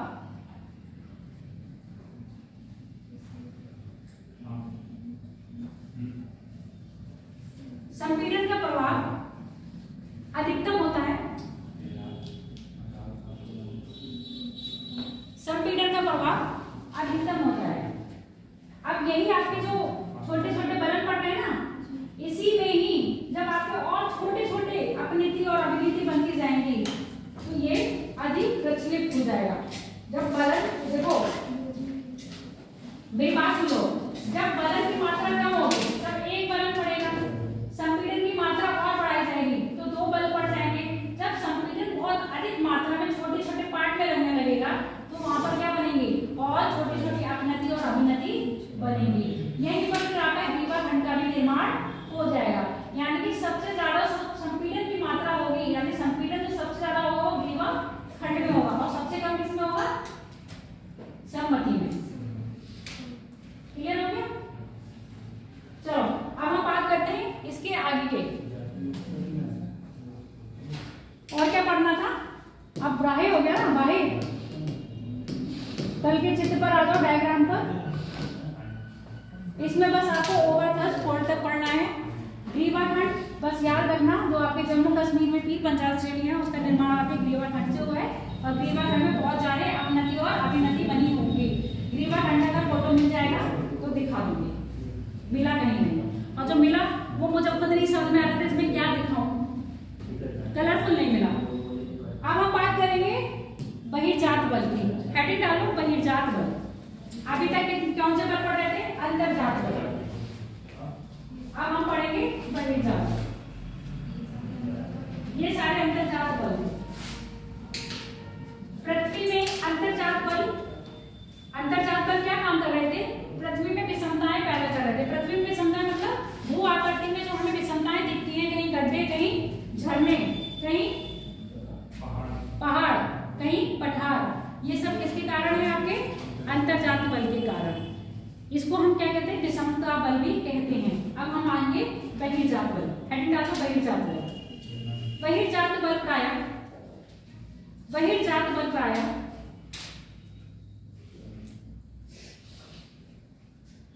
वातावरण, बाह्य वातावरण तथा वायुमंडल से संबंधित है। हाँ, बहिर्जात बल प्रायः बाह्य वातावरण तथा वायुमंडल से संबंधित है। जहां एक तरफ अंतरजातीय बल,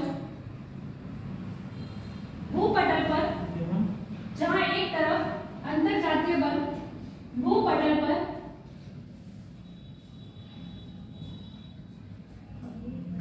विषमताएं उत्पन्न करता है,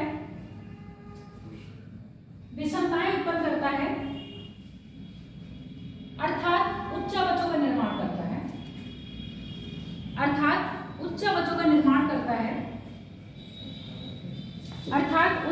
निर्माण करता है, वहीं दूसरी ओर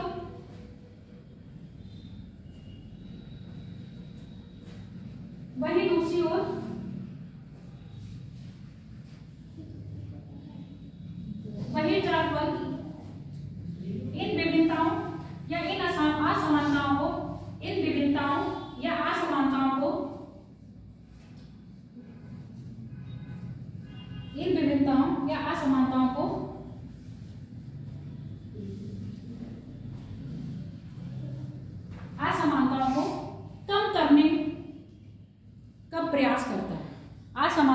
कम करने का प्रयास करता है, जिस कारण इसको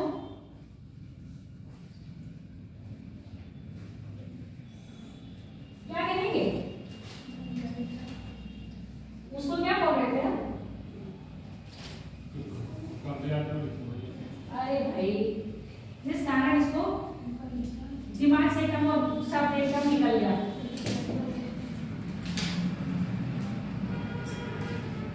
समानता, ऐसे लिख लो, समानता उत्पन्न करने वाला बल कहते हैं। एकदम इसका जो एक नंबर था ना, जिसको एक ही कहते हैं ना, एक वो पूरा करके दे रहे थे एक शब्द, वो एक शब्द दिमाग से निकल गया। आएगा तो लिखवा देंगे इसमें, जिस कारण इसको समानता या एक रूपता उत्पन्न करने वाला बल कहा जाता है।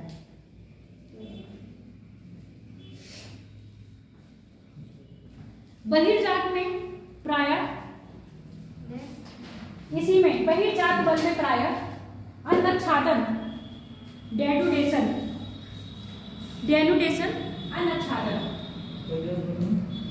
अंतर्जात बल में प्रायः डेनुडेशन, अन्नच्छादन की प्रक्रिया द्वारा, अन्नच्छादन की प्रक्रिया द्वारा असमानता को दूर किया जाता है, असमानता को दूर किया जाता है, असमानता को दूर किया जाता है।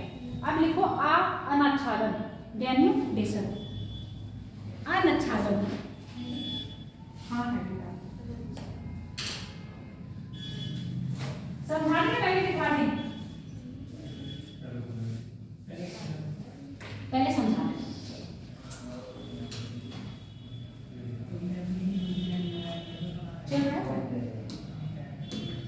देखो समझो, पहले जो हमारा अन्नच्छादन है उसमें दो क्रिया शामिल है। परिवहन इसमें जोड़ दिया है, परिवहन समझना चाहो तो समझ लेना, नहीं तो परिवहन इसको अगर हम हटा भी दें तो वो इफेक्ट नहीं पड़ेगा। इसमें हमारा अपक्षय यानी कि वैतरिक और अपर्दन यानी कि इरोजन शामिल होती है।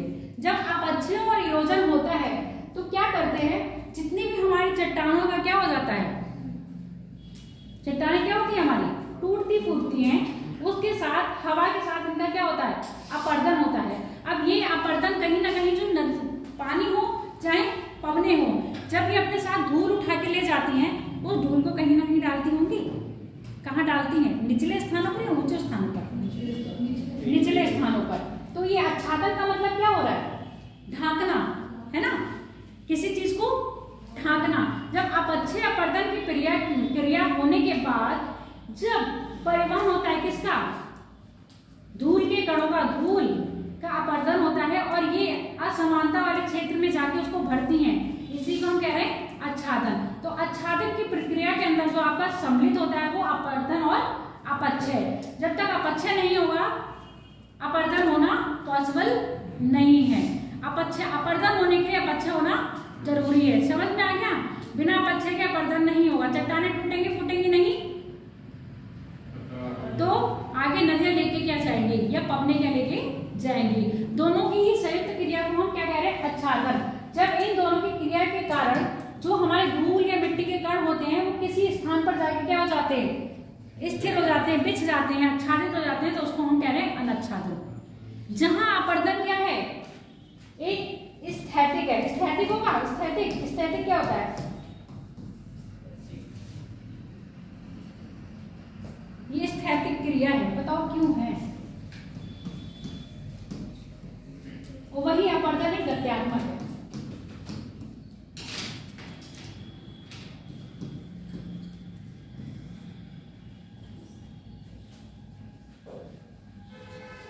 यही अगर हम स्टेटमेंट में दे दें अपर्दन एक स्थैतिक क्रिया है और अपच्छय एक गत्यात्मक क्रिया है, बताइए सही है दोनों? यहाँ तो हमने बोर्ड पे लिख दिया है, दोनों सही है, दोनों गलत है। चट्टानों का अपक्षय होता है, वहीं का वहीं रह जाता है, ठीक है, वहीं जमा रहेगा जब तक उसको कोई बाह्य बल आके उसको वहां से हटाए नहीं। यानी कि पापा की डांट जब तक आपको पड़ेगी नहीं, आप पढ़ाई नहीं करोगे। ये क्या है आपका? बाह्य बल। वहीं सांड की तरह बिस्तर पे पड़े रहोगे और पढ़ाई नहीं करोगे। ये क्या है आपका? स्थैतिक। समझ में आ गया? स्थैतिक समझ में आया? टूटे फूटे मन के साथ वहीं बिस्तर में पड़े हो, ये है अपक्षय। उस मन को उठा के कहीं और गति देना, वो है आपका अपर्दन। तो अपर्दन गत्यात्मक है, यानी कि एक स्थान से दूसरे स्थान पर जाएगा। उसके जाने के लिए माध्यम पवने होंगी या फिर नदियां होंगी। इसके अलावा भी होंगे, हम ये नहीं कह रहे सिर्फ यही है। उसमें आगे भू आकृति पढ़ोगे ना अभी, इसके आगे वाला टॉपिक तब पढ़ोगे। सैद्धांतिक क्या है? स्थैतिक, यानी कि उसी चट्टानों का अपक्षय होके वहीं के वहीं गिरे रहना स्थैतिक कहलाता है। लिखो अनाच्छादन। ये चीज समझ में आ गई? ज्योग्राफी वैसे आधे लोगों को समझ नहीं आती है।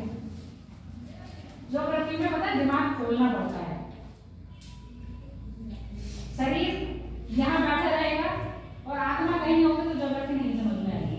दिल, दिमाग, आंख, नाक, कान, जितने भी आपकी ज्ञानेंद्रियां हैं, कर्मेंद्रियां हैं, सबको खोलना पड़ता है तब ज्योग्राफी समझ में आती है। और सब्जेक्ट में नहीं। आप कान हिस्ट्री कान सुन रहे हो, ध्यान है तो आराम से हिस्ट्री कर लोगे, कोई स्टोरी है। और पॉलिटी में अनुच्छेद याद हो गए तो पॉलिटी अच्छी तरह याद होगी। इकोनॉमिक्स के बारे में कुछ नहीं कहूंगी। अगर किसी को बहुत पसंद है तो बहुत अच्छी है, बहुत अच्छी तरह आता है, और जिसको नहीं पसंद है वो इकोनॉमिक्स नहीं कर सकता। कुछ कुछ टॉपिक इकोनॉमिक्स से बहुत अच्छे हैं और कुछ कुछ टॉपिक इकोनॉमिक्स के ऐसे हैं कि आपको रुला देंगे, समझ नहीं है ना। टफ नहीं कहूंगी, इंटरेस्ट नहीं है इसलिए मन नहीं है। चलो लिखो अनाच्छादन। अनाच्छादन की प्रक्रिया में प्रायः अपक्षय और अपर्दन की क्रिया समाहित होती है। अपक्षय और अपर्दन की क्रिया समाहित होती है। अपक्षय अपर्दन की प्रक्रिया समाहित होती है।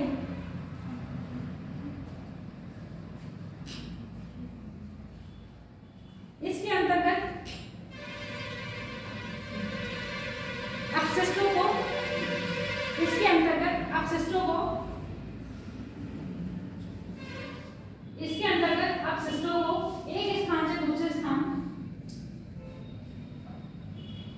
एक स्थान से दूसरे स्थान पर ले जाके बिछा देना, आच्छादित कर देना। बिछा देना अच्छा नहीं लगेगा, आच्छादित लिखो। एक स्थान से दूसरे स्थान पर आच्छादित करके, दूसरे स्थान पर आच्छादित करके असमानताओं को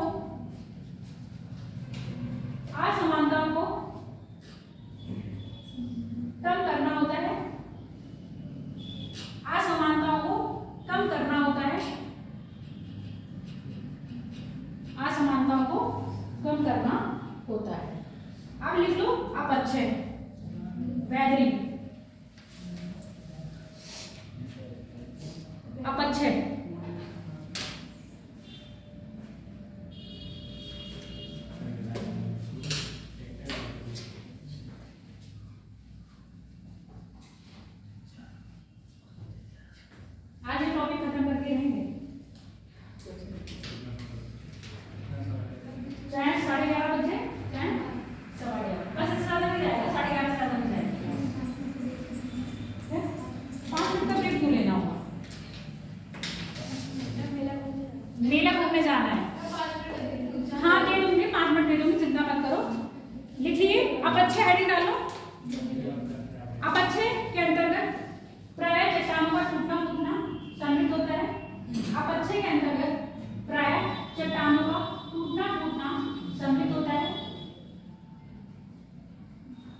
चटकन,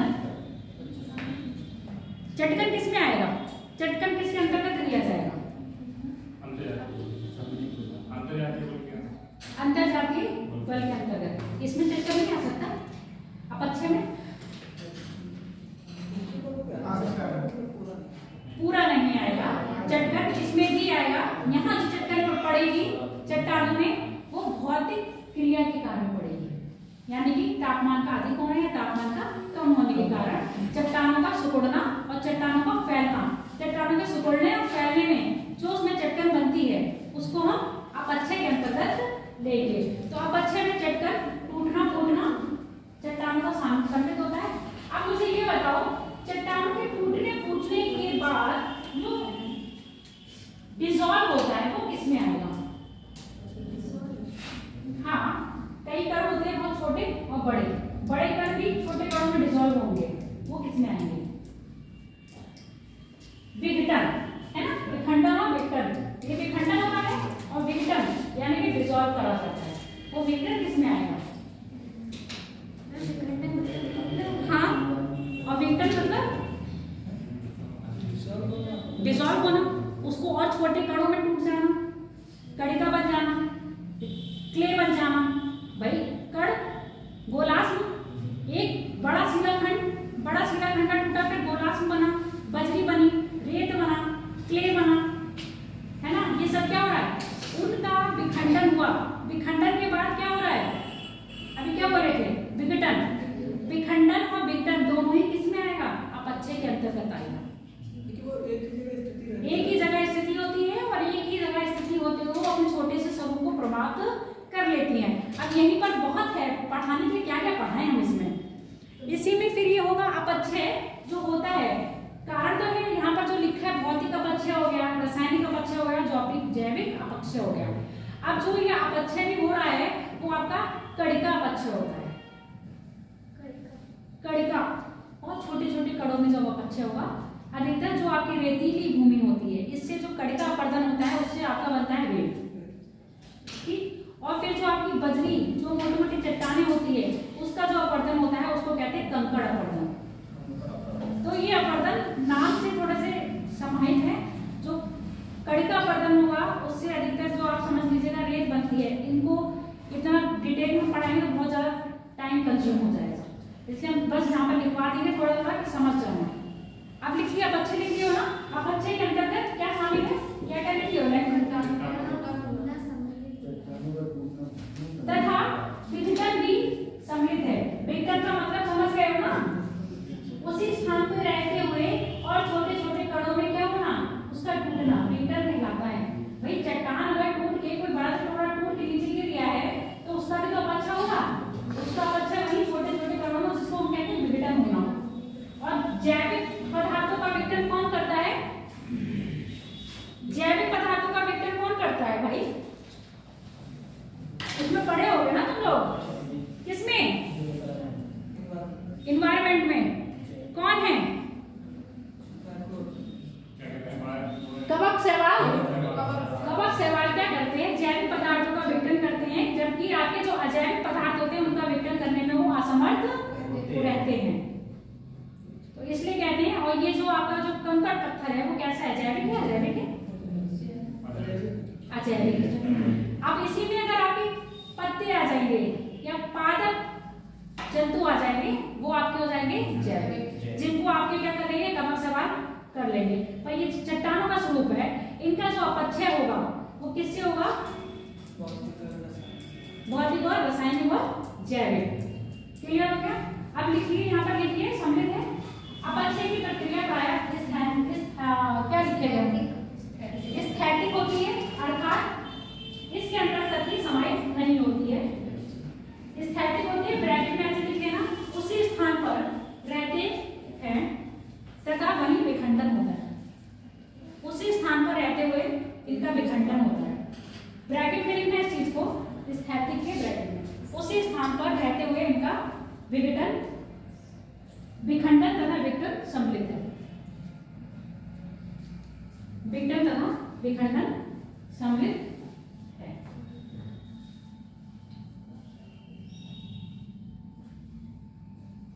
विघटन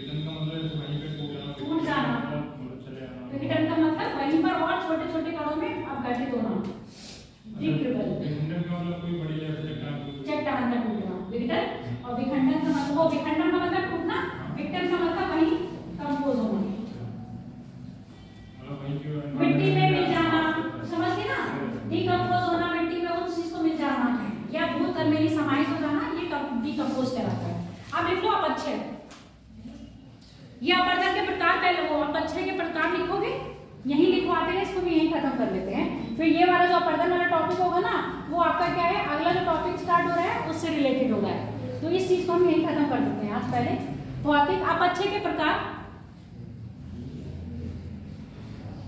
यहाँ पर अगर चलो वो नोट करके बाद में लिख लेना, यहाँ पर ये लिख लो अपक्षय के प्रकार, यानी कि अपक्षय कितने प्रकारों से होता है? भौतिक अपक्षय, रासायनिक अपक्षय और जैविक अपक्षय। भौतिक अपक्षय, रासायनिक अपक्षय और जैविक अपक्षय। भौतिक अपक्षय के अंतर्गत जो हमारे तत्व शामिल होते हैं वो अधिकतर वायुमंडलीय तत्व शामिल होते हैं, जैसे वर्षक। वर्षक क्या है? भौतिक है, भौतिक चीज वो जो आपको दिखाई दे रही है, रासायनिक चीज वो जो आपको दिखाई नहीं देती है, उसके परिणाम दिखाई देते हैं। होता है ना, दूध से दही बना, कैसे बना ये नहीं पता चला, पर दूध से दही बन गया, बनते हुए तो नहीं देखा। पर वर्षा हो रही है वो आप देख रहे हो, वर्षा के बाद कीचड़ हो रही है वो भी आप देख रहे हो, कीचड़ के बाद धूप निकल के मिट्टी सूख रही है वो भी आप देख रहे हो, है ना? पर जब वाष्पीकरण हुआ वो आपको दिखा? वाष्प दिखी आपको? नहीं दिखी ना? तो ये सब क्या है? जल से वाष्प बनना रासायनिक क्रिया है, भौतिक तो नहीं है, ये चीज आपको नहीं दिखा रही। अधिकतर क्या होगी, रासायनिक परिणाम हमें नहीं दिखेंगे, वो प्रक्रिया नहीं दिखेगी पर उसके परिणाम दिखेंगे। और भौतिक में क्या होगा, फिजिकली आपको चीज होते हुए दिखेगी। चट्टान कब टूट रही है, कब उसमें चटकन पड़ी है आपको दिखेगा, कैसे पड़ी, पर उसका गर्म होना। आप जैसे अभी देखो ठंडियां तार ऐट गए हैं, ठंडे होकर सुकड़ गए हैं, लंबाई क्या हो गई है, कम हो गई है। अब यही गर्मी आएगी, टेम्परेचर में क्या होगा, बढ़ोतरी होगी, इनका क्या होगा, फिर ये फैलेंगे। अब फैलने के बाद क्या हो जाएगा, ठंडा फैला, ठंडा गर्म। अब अपने हाथ ही देख लो फट रहे हैं कि नहीं, ठंडे गर्म के कारण फटते हैं ना, हाथ धुले और हाथ ठंडा लग रहा है सेक लो, एकदम क्या हो गया, चटक है ना, ठंडे गर्म से चटक। तो ये क्या है आपका भौतिक परिवर्तन है। भौतिक परिवर्तन में आपका वर्षण शामिल है, यानी कि वर्षा, तापमान, इनको आप क्या करोगे, सम्मिलित करोगे। पहले लिखो भौतिक अपक्षय। भौतिक अपक्षय के अंतर्गत प्रायः वातावरणीय, भौतिक अपक्षय के अंतर्गत प्रायः वातावरणीय तत्वों को शामिल करा जाता है, वातावरणीय तत्वों को शामिल किया जाता है। पवन भी इसी में आ जाएगी बेटा, पवन भी कहीं ना कहीं क्या करती है, वातावरणीय। पवन देखो हम इसमें भी लेंगे और पवन हम इसमें भी लेंगे, हम इसको बताएंगे इसमें कैसे ले रहे हैं। वातावरणीय तत्वों को समाहित करता है भौतिक अपरदन प्रायः लिखे जो भी हो, वातावरणीय तत्व को समाहित करता है, जैसे तापमान, वर्षण, पवन। तापमान, वर्षण, पवन। देखो पवन का जो स्वरूप है अपक्षय में डायरेक्ट ना देखे, इनडायरेक्टली दिखेगा।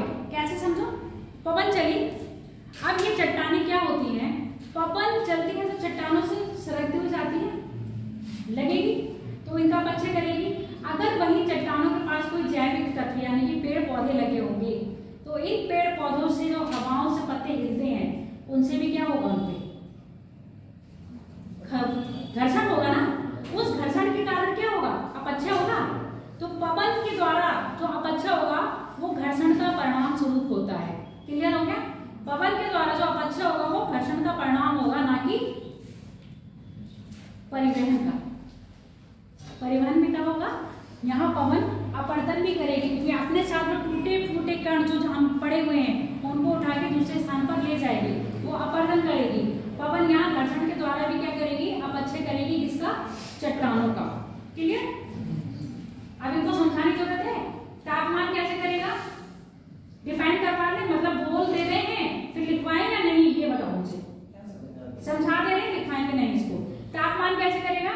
जैसे टेम्परेचर बहुत ज्यादा हाई होता है, अब ये बहुत ज्यादा हाई टेम्परेचर क्या करेगा, चट्टानों को गर्म होती है, जब चट्टान गर्म होगी तो फैलेगी।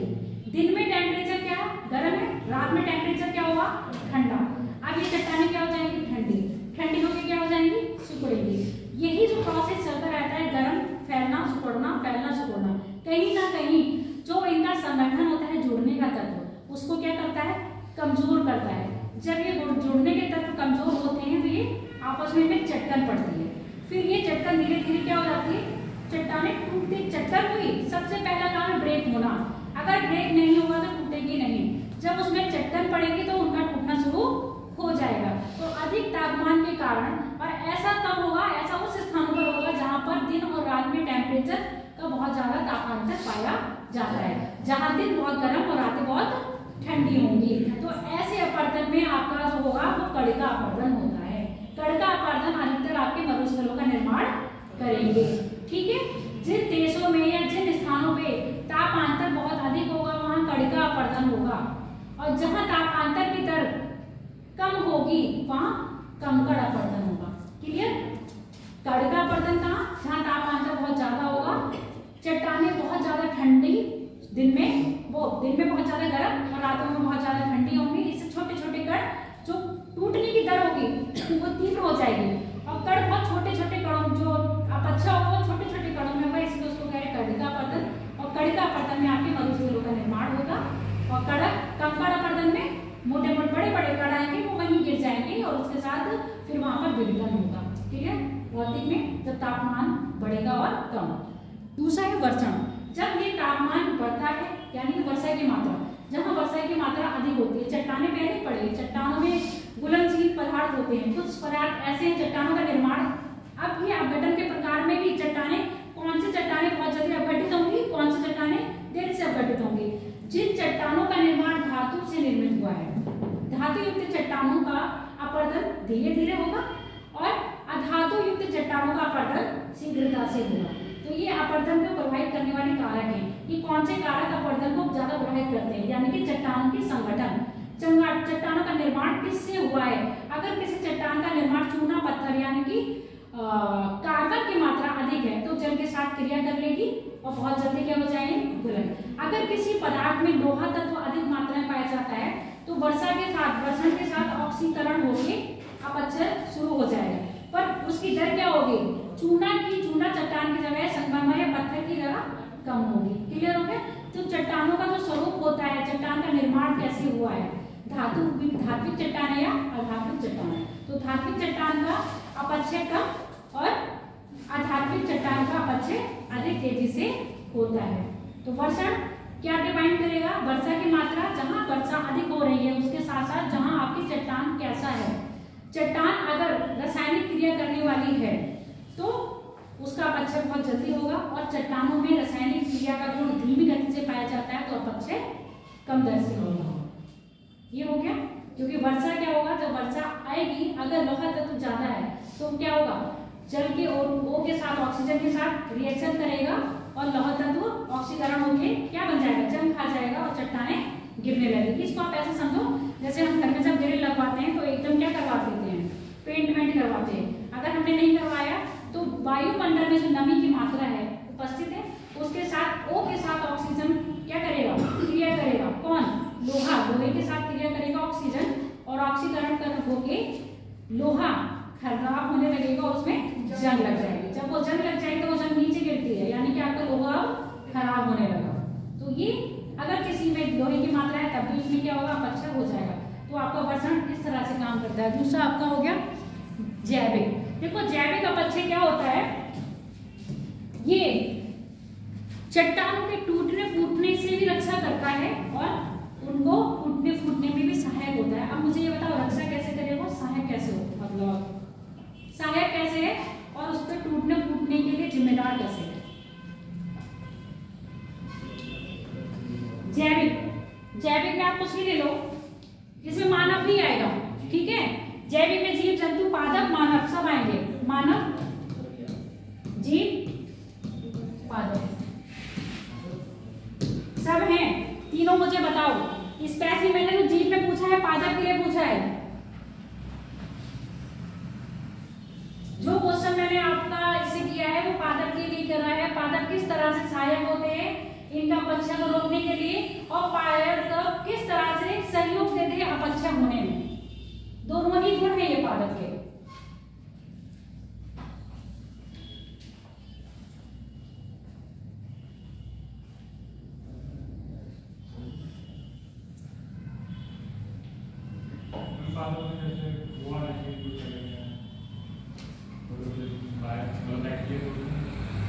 पादप बेटा पेड़ पौधे है ना, पेड़ पौधे सभी आते हैं। पेड़ पौधे कैसे सहायक हैं किसी भी चट्टान के अपक्षय को रोकने में और अपक्षय करने में। हाँ बताओ, मैं बताऊंगा बताओ ना। नहीं देखो, जब हमारे पेड़ पौधे किसी भी चट्टान में उत्पन्न होते हैं बने, उनकी जड़ें क्या होती हैं, फैलती जाती हैं। कभी कभी उनकी जड़ें इतनी फैल जाती है कि इस चट्टानों को अपने आप में कवर कर लेती हैं। जब वो चट्टानों को अपने आप में ऐसे कवर कर लिया तो क्या उनका अपक्षय होगा? उन्होंने क्या करा? अब यूं क्यों कहते हैं हम लोग कि नदियों के किनारे हमें पेड़ लगाने चाहिए, जिससे नदी का अपरदन कम होगा, है ना। नदी अपरदन को रोकने के लिए पेड़ पौधे किनारे में क्यों लगाए जाते हैं? क्योंकि पेड़ पौधे क्या करेंगे, उन मिट्टी को अपनी जड़ों में जोड़ लेंगे, जोड़ के रखेंगे, तो जो क्या मृदा अपरदन होता है वो रुक जाता है। ऐसे हम चट्टानों का अपरदन की बात कर रहे हैं। यही पेड़ पौधे क्या करते हैं, जब इनकी शाखाएं एक चट्टान को दूसरी चट्टान से और आपस में इनकी शाखाएं, पेड़ों की आपस में शाखाएं जुड़ जाती है ना, तो जब ये जुड़ती हैं तो एक तरह से अपने आप को बांध लेती हैं। जब ये बांध लेती हैं तो इनके अपक्षय को क्या कर देती हैं, ये रोक देती हैं। अब सहायक को पता चल गया क्यों ये सहायक, अब क्यों ये अपक्षय में योगदान देती हैं। जब भी कोई पेड़ किसी चट्टान में आएगा तो उसमें दरार डालेगा, आएगा? ऐसे तो नहीं आएगा ना। पेड़ पहाड़ों पर जाके पेड़ पौधे देखो तो वहां दरारें पड़ जाती हैं, पड़ेगी, तो उन्हीं दरारों में जहां जैसे ही दरार पड़ेगी अपक्षय की क्रिया शुरू हो जाएगी। समझ में आ गया? तो पादप द्वारा जो पादप आपके चट्टानों को होते हैं, ये दोनों तरह से चट्टानों के अपक्षय में रोकने में भी सहायक होते हैं और अपक्षय करने में भी अपना योगदान देते हैं। योगदान क्यों दे रहे हैं? क्योंकि जो ये उगते हैं तो ये कहीं ना कहीं चट्टानों के बीच में से होना शुरू करते हैं, और जहां से इनकी उत्पत्ति होती है वहीं से अपक्षय होना शुरू हो जाता है। मानव तो सारे ही प्रकृति का क्या है, दुश्मन है। तो इसमें तो कुछ बताना ही नहीं है। विकास के नाम पे जितने भी पेड़ पौधे या फिर आपके चट्टाने तोड़ी फोड़ी जा रही हैं या खनन किया जा रहा है, ये सब किस में आ रहा है, आपके मानव के अपक्षय के कारण आ रहा है। तो इसमें इसका अपक्षय हो रहा है। जीव, वही जीव चूहे हो गए, घोंसला बनाते हैं जाके, कुचुर काटते रहते हैं और बिल बना लिया, तो ये भी क्या कर रहे हैं, कहीं ना कहीं चट्टानों के अपक्षय में सहायक बन रहे हैं। क्लियर हो गया ये सब चीजें? इसके बाद बात करेंगे हम अपरदन की। अब लिखवाएंगे कुछ नहीं, अपने शब्दों में लिखते जाना। अपरदन कैसी क्रिया है, गत्यात्मक है। अपरदन में जो सहायक योगदान देते हैं वो आपकी कौन कौन सी हैं, प्रवाहित जल, यानी कि ऐसा जल जो क्या कर रहा है, फ्लो कर रहा है। ऐसा पवन, पवन क्या है, क्योंकि फ्लो कर रही है, जो धूल नीचे पड़ी है उसको क्या करेगी, अपने साथ उड़ा के ले जाएगी। हिमनद के बारे में हम बात कर लेते हैं, और हिमनद के साथ साथ एक आपका यहाँ पर भौतिक अपक्षय आ जाता है, और यही आपका वर्षण भी आ जाता है। इसका एक एग्जाम्पल हम समझा दे रहे हैं, फिर इसमें इंक्लूड कर लेंगे। हिमनद जब पिघलती है, हिमनद यानी कि ग्लेशियर जब आपके पिघलते हैं, वो भी अपक्षय में योगदान दे रहे हैं। कैसे दे रहे हैं ये समझ लो, क्योंकि ये उसमें था, हम इसमें भी समझा दे रहे हैं। जब रासायनिक में आ जाएगा, रासायनिक में इतना नहीं आएगा जितना आपका भौतिक में इंक्लूड हो रहा है।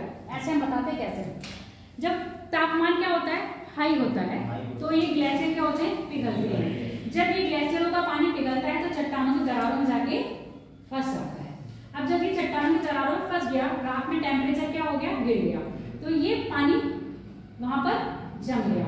अब जब पानी जमता है तो फिजिक्स का एक लॉ है, बर्फ यानी कि जमा हुआ पानी ज्यादा आयतन लेता है और पिघला हुआ पानी कम आयतन लेता है। तो इनके जमने के साथ आयतन क्या हो जाता है, बढ़ जाता है। जब इसका आयतन बढ़ेगा तो ये ज्यादा जगह घेरेगा। भाई गया तो इतनी सी जगह में था, थोड़ी सी इतनी सी जगह में गया था और जाके बन गया। जब ये जमा तो ये अपने आयतन को बढ़ाने का प्रयास करेगा। अब ये आयतन को बढ़ाने के लिए इसको क्या करेगा, तोड़ेगा, है ना। अपने आयतन को बढ़ाएगा तो इसको भी क्या करेगा, अपक्षय करेगा। तो हिमनद द्वारा जो बर्फ पिघलती है वो पिघल के कहाँ चली जाती है, दरारों में। और ये दरारों में जाने के बाद जब टेम्परेचर डाउन होता है तो ये बर्फ जम जाती है और इसके आयतन बढ़ने के साथ किसमें हो जाता है, आपका अपक्षय में भी योगदान देता है कौन, हिमनद। अब यहाँ जो हिमनद ये हम पढ़ेंगे हिमनद है या सागरिक तरंगें है। अपरदन मेनली क्या होता है, आपकी जो भी आकृतियां आपको धरातल पे दिखाई दे रही है उनका निर्माण करने में सहायक होती है। फॉर एग्जाम्पल मैदान, जो भी मैदान बने हैं किसके द्वारा बनाए गए हैं, नदियों द्वारा लाए गए मृदा के द्वारा, अपसादों के द्वारा बनाए गए हैं। अब इसमें हम प्रवाहित जल यानी कि जो नदियां ला रही हैं वो अपक्षय अपरदन क्या है, गत्यात्मक पहले बता रखा है। जब ये आपके अपक्षय वाले जो अपघटक होंगे, इन अपघटक को एक स्थान से दूसरे स्थान पर ले जाने का काम कौन करेगा, अपरदन। ये प्रक्रिया कहलाती है अपरदन। एक स्थान से दूसरे स्थान अपघटक को ले जाना क्या कहलाया, अपरदन, या उसको बोल देंगे हम परिवहन। इसलिए मैंने कहा परिवहन इसमें हम इंक्लूड नहीं कर रहे हैं। परिवहन का काम कौन कर रहा है, बस ये वाला साफ हुआ है। परिवहन का काम करेगा, योगदान देगा आपका जल, कौन सा, नदियों का, पवने, हिमनद। ये हिमनदी जो मैंने क्या अपक्षय हुआ, टूटा फूटा बना, उसमें जो कण रह गए वो पिघलते हुए पानी के साथ कहाँ जाएंगे, बहते हुए नीचे आ जाएंगे। तो हिमनद में क्या करेगा, आपका निर्माण करेगा। सागरिक तरंगे, सागर से उठी हुई तरंगे आई धरातल पर, जो अपक्षय वाला पदार्थ था उसको कहाँ ले गई, यहाँ पर किनारे पे। जितनी भी तटों का निर्माण होगा वो कौन करेगा, आपका सागरीय तरंगे करेंगी। ऐसे आपकी परिहिमानी तरंगे, परिहिमानी भी क्या करेगा, आपका लैंड फॉर्मेशन में योगदान देगा। अपरदन में जितनी भी क्रियाएं होंगी ये आपका लैंड फॉर्मेशन पर आता है। तो हमारा ये जो टॉपिक है तो इसी से रिलेटेड कहीं ना कहीं इनके द्वारा क्या है किया गया योगदान। तो ये हमारा टॉपिक है कल का, लैंड फॉर्मेशन, कि लैंड बनी कैसे है, जो हमारी भूमि दिख रही है उनका फॉर्मेशन कैसे हुआ, तट कैसे बने हैं, डेल्टा कैसे बने हैं, नदियों द्वारा कौन कौन सी आकृति बनाई गई है, पंख द्वारा, पंख किसके द्वारा निर्मित होते हैं, एस्ट्री किसके द्वारा निर्मित होती है, डेल्टा किसके द्वारा निर्मित होते हैं, ये हम बात करेंगे कल। पर जो हम आज बात करेंगे पहले वो लिखो, क्या लिखे हो इसमें, ये सब अपने आप लिख लेना, समझ गए हो ना। अपक्षय अपरदन लिखो, अपरदन अपक्षय में वो लिख लेना, कणिका अपरदन, कणिका अपक्षय और कौन सा था, कंकड़ अपरदन, ये सब चीजें। अपक्षय लिखो, अपरदन लिखो, इरोजन डालो, हेडिंग इरोजन। अपरदन, अपरदन की प्रक्रिया प्रायः, अपरदन की प्रक्रिया प्रायः गत्यात्मक प्रक्रिया है, गत्यात्मक प्रक्रिया है जिसके अंतर्गत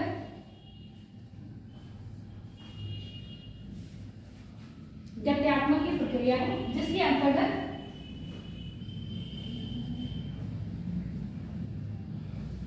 अपघटित पदार्थों को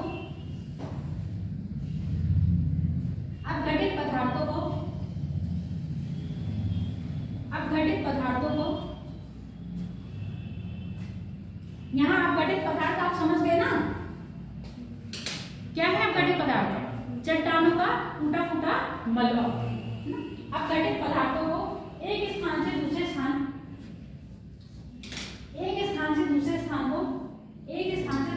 पर ले जाते हैं,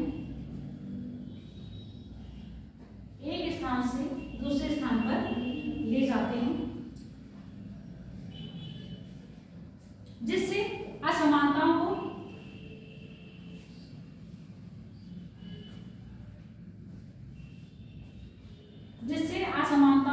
दूर किया जाता है, जिससे असमानताओं को दूर किया जाता है।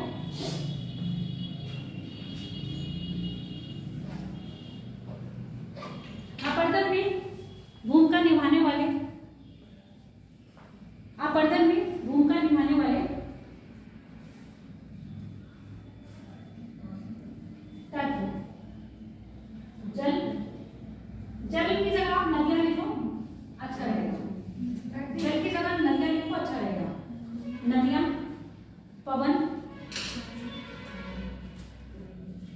हिमनद, सागरीय तरंगे,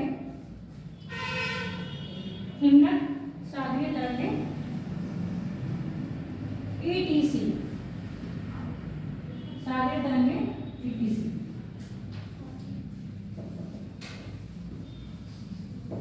अब यहाँ पर एक नोट डालो, इससे रिलेटेड चाहिए, जिससे रिलेटेड है वो लिखो। अपक्षय को प्रभावित करने वाले कारक, अपक्षय को प्रभावित करने वाले, प्रभावित करने वाले कारक, चट्टानों की संरचना, अपक्षय को प्रभावित करने वाले कारक, चट्टानों की संरचना,